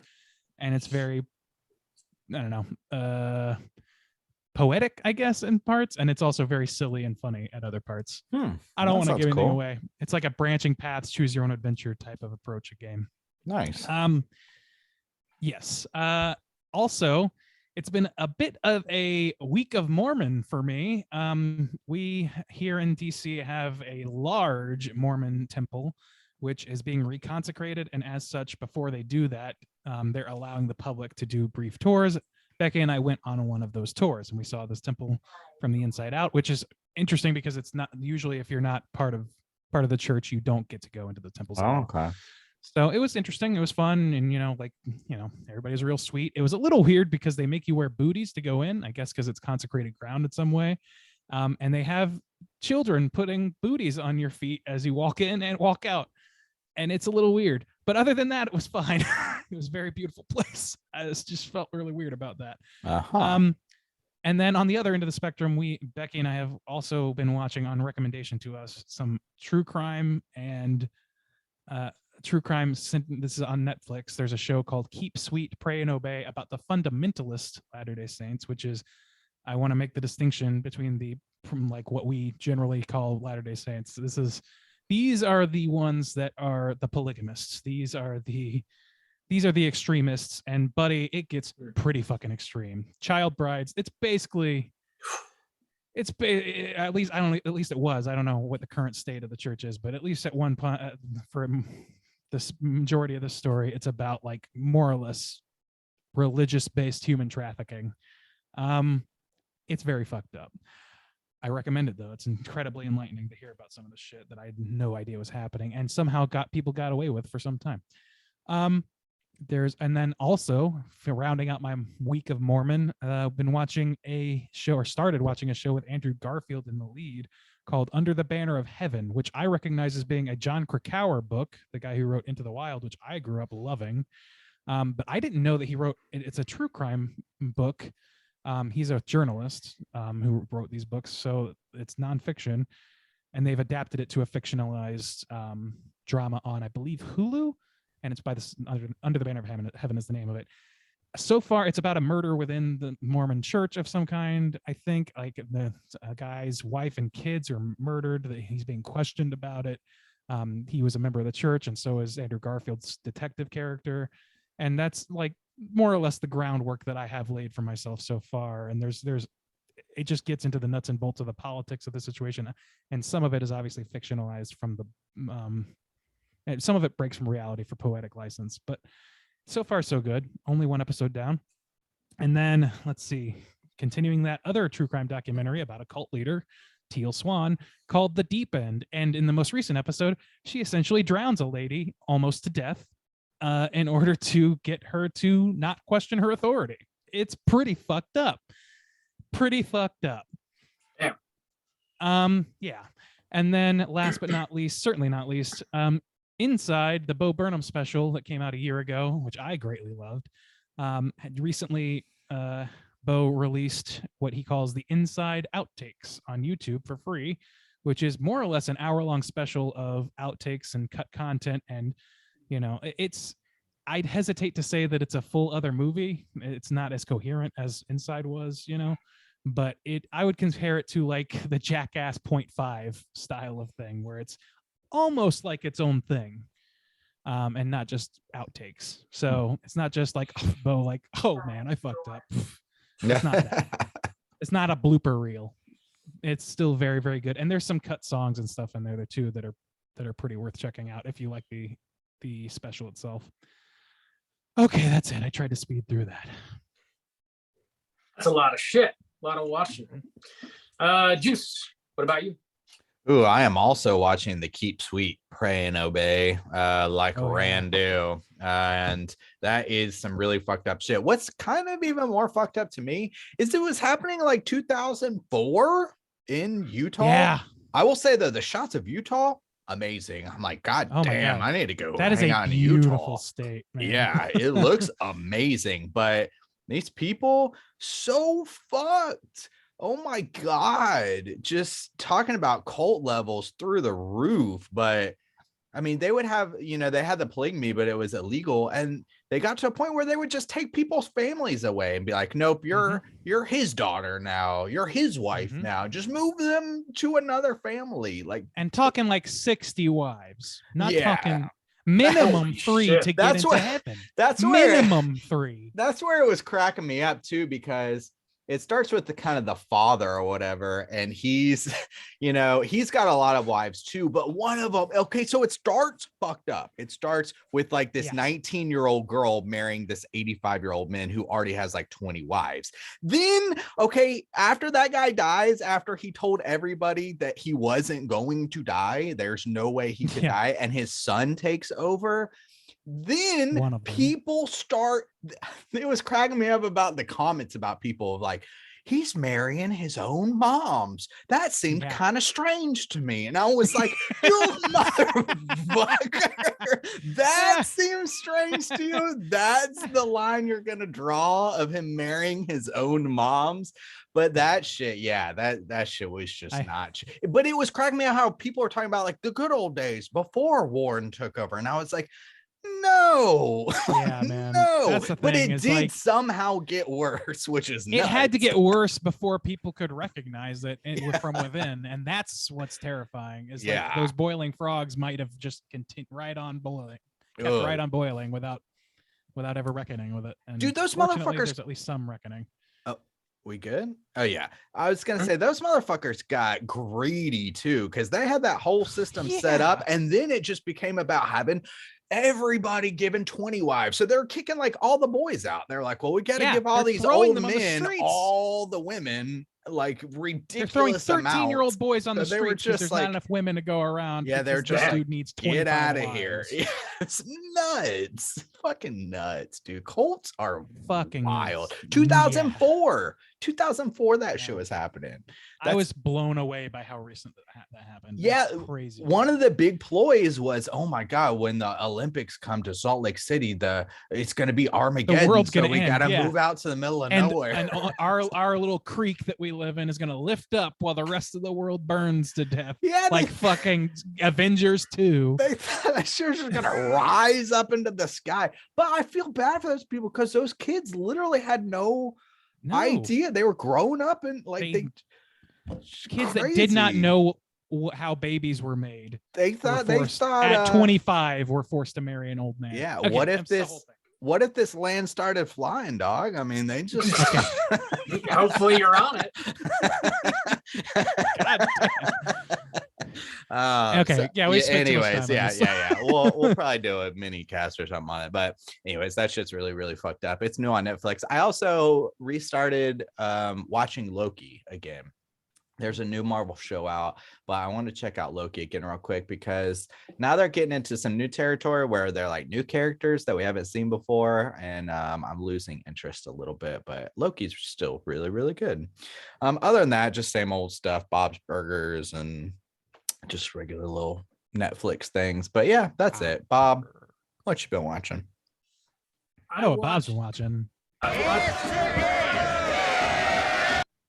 I don't know what that was unintelligible. Yeah, I don't know. Oh what that was no, either. that's a shame. I did watch David Cronenberg's Crash for the first time, which is the horniest film I have ever seen in my life. Bob, half star for the Yabos. Dude, the whole movie is a giant yabo. I didn't realize this was rated NC-17. It's just like it's a softcore porn. It's just like sex scene after sex scene. That's what the movie is actually about. It's about this group of people. This sort of they find cars, they find car wrecks, and they find the injuries people sustain during car wrecks, all to be like very erotic. So it's like this like underground like subculture of people that like call it Titane world. Titane was definitely influenced by this. Yeah. They like one of the guys like will reenact famous car wrecks, like car accidents where like celebrities died. Like he'll get the car that they were in and like reenact it, and he won't wear like pads or like a seatbelt. Like he'll just fucking do it, and like he'll get fucked up. But like they get the people that are watching like get off on it. It's like, that's what the movie's about. The Cronenberg movie. Yeah, and they like get turned on like touching and riding in cars. They like bang in cars. Like after like one of the main character of the movie towards the beginning of the movie gets in a horrific car accident. His car is totaled, and he like goes to the lot where his like totaled car is just like thrown out and he just like bangs in it. Like the group of people like have they all have like scars, or they have to wear like leg braces or like neck braces or whatever, and it's just all like very sexually arousing to them. It's bizarre. So there's just a lot of banging and a lot of car accidents. Crash. Boy, what else do you want out of a movie, Bob? Damn, sounds like you got the whole package. The whole package. That is a Criterion disc, so you can pick that up. I also I checked out a movie called The House is October Built. I asked the Slack channel if like it was worth watching. I kind of just wanted to watch something like Halloween season, even though it's like not even, it's fucking June. Everybody on Slack was like, yeah, it's worth checking out. So I did. Basically it's about this group of people that try to make a documentary about like haunted houses. They get in an RV, they drive around the country, and they go through all these different haunts and interview the workers there. And then there's a couple, like 2-3 people that they run into early on that they just kind of keep seeing pop up over and over again. One of them's a clown, and it turns out these people are being stalked and like crazy shit happens. And found footage kind of movie. Definitely has some solid creepy moments. They roll through New Orleans, and they go down Bourbon Street during one sequence, and it's like Halloween in New Orleans, and it's overall like a pretty dope movie, actually. It's a solid found footage movie. It's effective, and it's like it's a nice light breezy kind of watch for the most part. But I mean, I enjoyed the hell out of it, honestly. It's probably one that I'll revisit come spooky season. I've also heard the sequels are dog shit, so I'm not going to watch those. Okay. But I enjoyed that. I also, as was previously mentioned, I checked out Jurassic Park, or Jurassic World Dominion, rather. Oh, my Lord. So Jurassic this is World Park Dome. Park Dome, whatever. I guess this is the last movie in the Chris Pratt trilogy of Jurassic World films or whatever.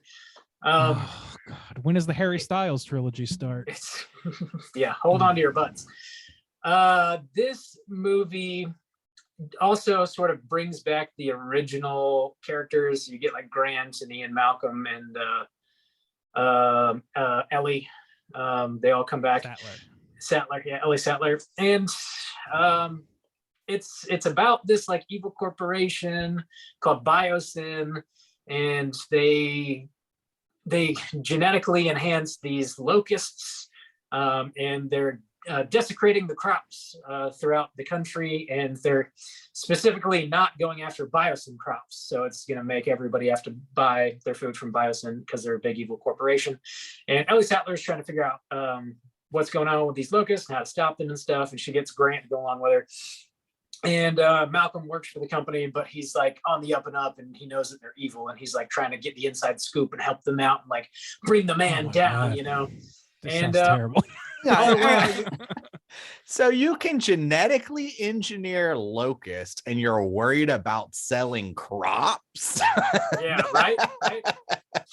Also, if you've seen the second installment, which I don't even remember the name of it, they clone a girl, and the girl escapes, and the company's trying to chase the girl down, and she's like staying with Chris Pratt out in a cabin in the middle of nowhere. And there's just dinosaurs all over the planet now. They're just literally everywhere.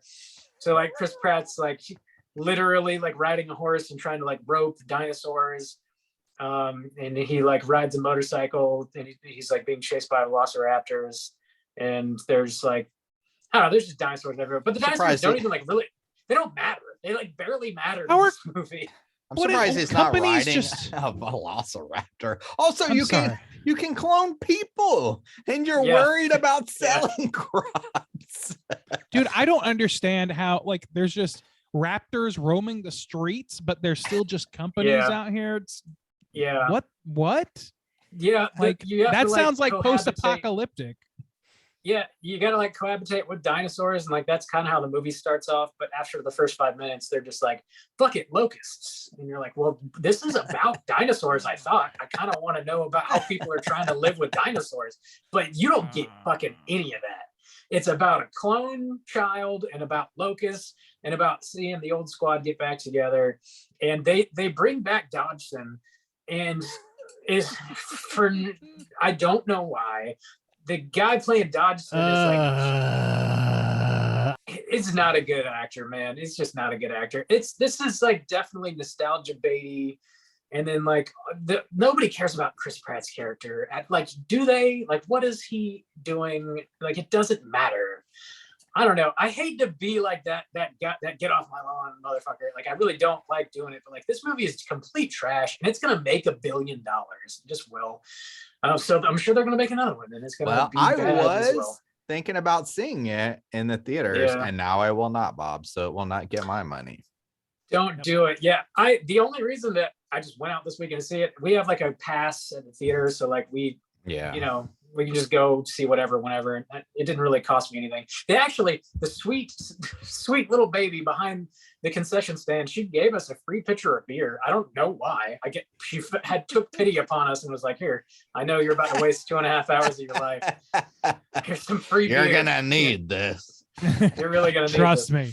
You want Dude, this they bring back the can of Barbasol. They bring it back. No, they don't. Shut the fuck up. I swear. I literally watched this movie. It got I watched buried. Jurassic Park the other night, and I was like, they're showing a lot of special care to this Barbasol can going under the mud. you know, I'll bet they could bring this back in a later movie and it'll be terrible. And Well, they fucking did. buddy. They Jesus so it's Christ. like it's the same canon, you know it is because it's dirty. And Dodgson has it kept on this like really nice shelf in his office. And towards the end of the movie, when shit's going south, he grabs it, throws it in his bag, and that's the first time you see it, you're like, oh, of course, the fucking Barbasol. Well, yeah, duh. And so like he's trying to escape on this like monorail that's underground. It's like it's a I don't know. It's just fucking it doesn't work out, and like chaos does reign. He's trying to escape, and the dinosaurs are about to eat him, and then he drops the can again, and that's it. The can does nothing. Why? You see him pick it Why up, does the you see him can drop it. matter? It's the He's sisterhood keeping of the it. traveling can. Who cares Because if the you need can to- falls? You need Yeah, the to can- nostalgia bait to it. That's why. That's But why. I can't have anything in it. I don't know. That dude. shit is I dead. don't. They're no use to us dead, said Dyson. Jurassic also, Park, they're 1993. They're running around the world. So They're just even around everywhere. Yeah. Yeah, even if yeah. it mattered, it doesn't What- matter. So why, how, and why did he get that? and Oh why my is it? God. Oh man. Oh. Oh, Maybe Dodgson just kept I'm his so- weed stash in it. dude, that's what I used to do. I had that bar. I know. I know. That's where I got Dude, my yeah, shit. I remember that. That was the stash. Oh my God. Oh yeah. And much So- on some grinding. Damn. I'll stop bitching about it, but that movie is hot, nasty. I'll take your garbage. bitch. Sesh This anytime, next buddy. That was good. generation, they're really fucking up culture, aren't they? They're Dude, fucking up this high culture called Jurassic Park. I just hope the kids that are watching this new trilogy also at least watch the original. It's worth it. It's worth it. Dude, that second one, we were getting into a debate on the Slack. That second one's still pretty solid. I like the second Lost World. Yeah, I like I it. haven't It's seen kind it of in some time. dumb, but like it's fun at least. And there's Yeah. like some Minus actual the ending. tension. The ending gets a little wonky, but There's like some gymnastics in that movie, right? Most, and it's got what's his name from Old School? Vince Vaughn is in that shit. It's fun. Yeah. It's like Will Ferrell's in Lost World. My boy Blue is in that. My boy Blue. Yeah, well, that's all I've been watching. I bitched enough. Let's go ahead and get into our final segment of the show, our Hotline Screams. Hotline Scream.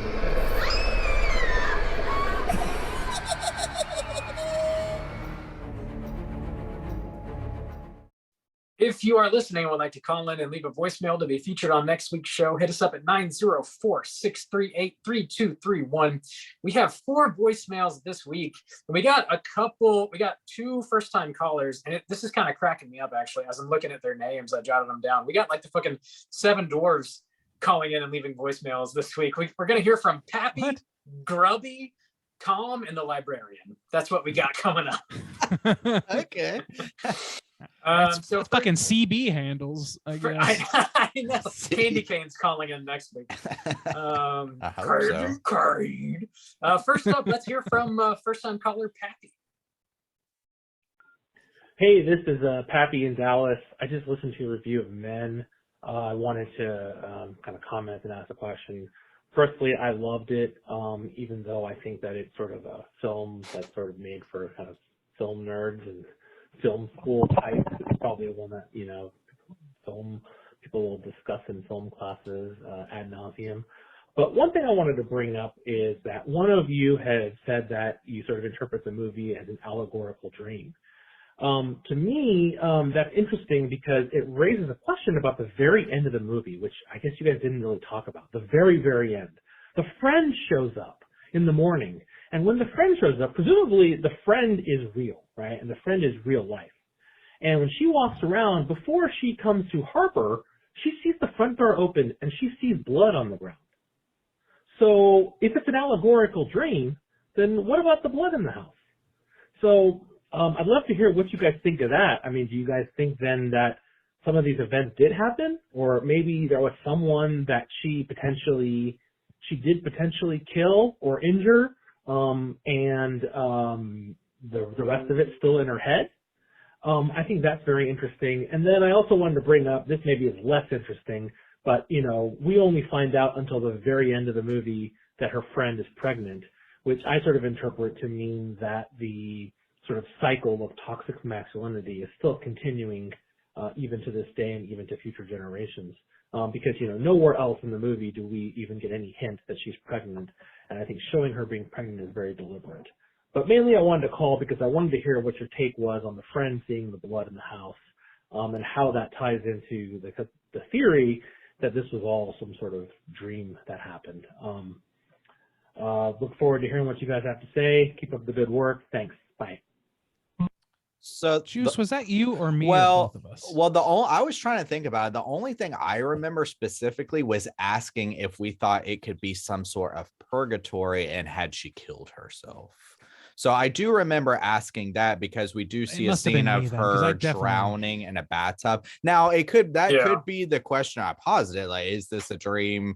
Because is she in some sort of purgatory? Because she asks, like, what are you? She specifically seems to address it as if it's some sort of demon or not. So, and she doesn't recognize that this person is the same person. So that could be what he's talking about, or maybe we did and I just forgot. So I'm not sure. To me, like, I think that it still holds plenty of water myself, because, like, you think, you have that friend show up, and she sees her friend in that situation or whatever, and you, like, in normal movie logic, you would say, oh, okay, so the outsider is here, and now we're back to true reality. We're not inside this woman's particular brain space anymore. We now have a secondary point of view that we can trust. But I don't think that's necessarily true. I think like that woman is also a fictional character. I think that I think this is a movie built around an allegory, not around a plot. So either way, I think that she is just part of that allegory. Her showing up there, being pregnant, like he says, like, maybe that is part of the allegory at play, like he's pointing out. And, I don't think that it's meant to be like a snap to reality. I think reality is not involved with this movie. I kind of agree with you, Randy. My initial reaction to his question was like to ponder at length whether or not this actually happened or not is to sort of miss the point of the movie. I think the point of the movie is the metaphor. That's really like why you watch it. That's what the filmmaker's after. Like whether or not this happened like in reality is like almost secondary. Like I really don't think it's that important. Not to invoke the horrible Max Landis, but there was a video he put out where he was talking about, like, I think a conversation he had with his father, John Landis, about I forget how this goes exactly, but the story is something along the lines of his dad asked him, well, how do you kill a vampire? And Max like, oh, well, you silver bullets or a stake in the heart, or he's like, no, you don't kill a vampire that way, because vampires aren't fucking real. These are all fictional things. You can say and do whatever you want, and as long as it serves the purpose of your piece of art, then it's fine. It is what it is. I think that's the operating level that we have on men. Yeah, I think to even stress that if we are going to what like Pappy's argument of saying like, well, how would you argue that this isn't real because there's a trail of blood and the friend ends up, and then I would posit the question, well, if you say that this is all strictly real and it happens just as we see it, and this is all really, really happening to this woman, then why can't she if she's just a regular person, why can't she recognize that literally everybody in this town has the same face? So I would I think that goes not to say like checkmate or anything, Pappy, but it just goes to show you that Alex Garland isn't necessarily, when making this film, I think, worried about telling a straight tale. It's more about a point, which was part of our criticism of, the plot suffers because it's more about a point, and in order to get to that point you have to introduce these type of elements which don't really line up in a straightforward plot. So right, I mean that's how I would. It's a fair point, but if you are trying to interpret it as in a narrative sense, then that's a fair point, and I think that's a discussion to be had. To me, it's just sort of like secondary. And we really didn't talk about the ending because honestly, I personally don't really know what kind of effect it has on the movie or the overall story. Nothing really happens. She shows up. I think it just gives somebody had to show up and find her in that state. And we have this friend that exists basically for that purpose, because otherwise it's just going to be another Mang, right? Like, or I guess that female police officer maybe, but she was only in it for like a second. True. Yeah. Well, yeah, good questions, Pappy. Thanks for calling in, man. First time caller. We love hearing from first time callers, for sure. Yeah. Thanks, Pappy. Question or bullshit. We love it. We love to hear it. Next up, we're going to hear from Grubby, another first time caller. Let's see what he has to say. Hey guys, this is Grubby here, a first time caller. Listened to your show for a long time. I'm answering about the question of my favorite horror movie of this year so far. I'd probably have to go with The Black Phone. Like you guys, I was at the Overlook Film Festival. Something else that I got a chance to see I really enjoyed was Sissy. So if you guys didn't see that, I would put that down as well. And with same thing with Deadstream, both very good movies. And if I want to, what I'm excited for the rest of the year, I already saw it, but maybe for somebody else, I would recommend Bodies, Bodies, Bodies, the new A24 horror comedy slasher. And then obviously I'm excited for the new Jordan Peele Nope. But other than that, keep doing what you're doing, man. Look forward to hearing more from you guys. Thanks. I'm sorry. All I heard in that whole thing was, hold on, I could have lived out my fantasy of having somebody recognize me from my podcast and come up and say hello, and Your they didn't. Fantasy. That's how I know that like we're not speaking into a void, buddy. You got to come and say hi. You're Randu, aren't you? I need validation, Grubby. No, thank you. Thank you for calling, man. And also, yeah, Black Phone, I think is a worthy addition to anybody's list. I think. So I know that most people haven't seen that yet, but check that one out. I haven't heard of Bodies, Bodies, Bodies. That's new to me. Neither have I. Yeah, it's coming out in August. It's, like I said, A24 horror comedy. It's about this group of kids that throw a hurricane party and people start getting murdered during Oh, it. damn. Oh my God. Yeah. Did I write that? We've been there. Been there, minus the murders. All been. Well. No. That you know of. Right. There is a teaser trailer out for it. So check that out. And who knows, maybe we'll be talking about that come August. Sweet. Nobody has said the Munsters so far. Weird. Yeah. I don't know. I probably know. We got a teaser. I probably know. Good hearing from you, Grubby, man. I wish we would have ran into you during the festival. That would have been really badass. I gotta check out Sissy. Sissy and Deadstream, man. We were trying to catch Deadstream. We missed it, unfortunately, but I've heard so many good things about that movie. I'm really looking forward to checking that out as well.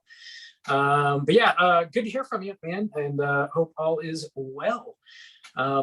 Next up, we're gonna hear from our boy Tom. Let's hear what Tom has to say. Boys, this is Tom. I'm in hell right now. There are too many Blu-rays coming out.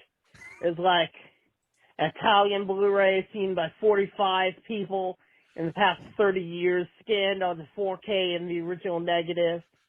Stop killing my daughter and son and all sorts of nonsense. It's too much, man. It's too much. Bob, help me. I know you can jet ski over here quickly. I know jet skis work on land, too. The special Bob Blu-ray jet ski works on land. Please help me from all these Blu-rays. Vinegar Syndrome's coming after me. Oh, no. Help! Bob, the blue signal's up in the air. You got to go rescue Tom. Bob, how do you feel about encouraging this lifestyle that's ruining people's lives? You're a pusher, Bob. You know that? Bob, you're a real pusher. Sounds like heaven to me. That is hilarious, though. I mean, only buy which you can afford, Tom. That's for sure. But I the joke that Tom is making though is like, it's definitely getting to the point where like the movies that these companies are like digging up and releasing are movies that like fucking nobody's ever heard of. Like they came out and just like vanished, and they're like unearthing them in these archives like somewhere in Italy. Isn't that the whole thing? Like and like some of them are actually like wonderful films, and like they've done incredible like restoration work and stuff like that, but some of them are just like so fucking obscure and just I don't know, man, maybe they were forgotten for a reason. I love that they're doing it though, because otherwise they would fancy flapjack. what the fuck? They would just disintegrate and these films would cease to exist, which would blow, I think. But I like the idea in preservation. You know me, I keep everything. Preservation does not require but- marketing. That's all I'm saying. Like, if you want to preserve it, you can preserve it without marketing. Sure. I know that helps justify the cost, but that does not necessarily justify the purchase. It gets to the point where it's like, okay. Yeah. Is it worth it to have a library of movies that nobody wants to see? That you Unless yourself you are an cannot archivist? watch. Like, how are you gonna watch? Bob, I know for sure Bob hasn't watched like half those movies. Oh, I've watched way more than half. I have not seen them all. That's for sure. I've seen way more than half, though. I would disagree with that statement. I've seen the majority. I've seen the majority of the bad movies. Yeah, I don't know, Tom. Best of luck. Hopefully you get to watch that huge box of Vinegar Syndrome shit that you got coming to you. I know you went ape shit during their halfway to Black Friday sale, which, you know, I don't know, maybe temper yourself. I don't know. Best of luck, Tom. Best of luck. Always good to hear from you. Last but not least, we're gonna hear from the librarian. Let's see what she's got to say. She's gonna leave us a series of clues. Hey boys, it's Library Gal. Anyway, I was just listening to the Men episode because I don't usually like read reviews and then go, you know what, I'm actually not going to watch that. But I did this time because I saw something on Letterboxd for Men, and I was like, I don't want to watch that. Anyway, great coverage, thanks. Now I don't want to watch it. That's not y'all's fault. I just don't like the premise that it was, which, you know, that happens. But anyway, y'all started talking about The Ruins, the movie from like the early 2000s with like the sentient plants. That's one of my favorite books. Here I am again recommending a book. Every scene where they described, I don't know if they kept the name the same because I haven't seen the movie yet, but Pablo was his name in the book, but the Greek guy that has the thing in the hole with the thing, every scene that described his body fully disgusted me to the point where I was like, I'm going to put this down for a second, sip some water, to sit back like the fucking baby vomit I just had, and then fucking read it again. I fucking love that book. It's so good. I hope it's accurate to the book, like movie accuracy, because I'm one of those bitches that get heavily annoyed. Like, I know you can't copy and paste the whole book into a screenplay, but some shit when people cut certain shit out, I'm just like, did you have to do that? The answer's no, actually. Yeah, I hope y'all are having a good day. Randy, I actually live in Baltimore. We should hang out, buddy. Yeah, so have a good one. Mwah. Love you guys. Hey, tell me what library to find you at. Yeah, I was talking about The Ruins. I've not read the book. I'm sure the book is better than the movie because that just tends to be the way things go. As far as Pablo is concerned, like everybody in this movie, all the main characters anyway, they're like models, you know, fucking movies, how they go. I don't know if like Pablo is like this gnarly dude in the book or not, but I don't know. I'd be interested to have you watch the movie and then circle back and see how it stacks up to the book. The movie's very effective, but like I can only imagine like the gruesome detail that the book would get into that the movie just can't quite do. I think it's worth checking out though. It is a good movie. So, you know, maybe slam it into your eyeballs. Take a break from reading all those damn books, you know. Check it out. You and Randy can watch it together. There you go. Lord knows I'm not reading it because I have a hard time finishing a fucking book, I'll tell you. Yeah. Your boy's illiterate. It's good. It's a good movie though. Check her out. It's a good summertime watch too, actually. And God knows it's hot as shit. So perfect time. Yeah, I don't know. Thanks for calling, Librarian. Always good to hear from you. Thanks for recommending another book. Maybe somebody out there will check it out of your library. That's all the voicemails we got this week. Again, if you're listening and want to leave a voicemail, call in at 904-638-3231. Gentlemen, do you have any prompts you want to throw out there for next week? I don't know. We got a lot of good responses for this. I feel like if anybody is listening to this episode and not the last one, same questions apply. What's your most anticipated movie for the second half of the year? We're halfway, boys. Yeah, we're just about halfway. I'm just curious. I want to cull as many of those answers as possible because it's interesting to like hear about things that I didn't even like. I didn't hear about this bodies at all. Yeah. And that's totally news to me. I'm not hawkish about my horror news, obviously, but I don't know. I'm curious. Also, we're about 3 weeks away from kicking off spooky season. So what are you doing to get ready, to celebrate the straight chilling spooky season? Here we go. 3 weeks. You want to know what Bob and I did at the Overlook Film Festival? We went to that Halloween closing party, costumes mandatory, and I was dressed as Dennis Nedry, and buddy, I had the Barbasol.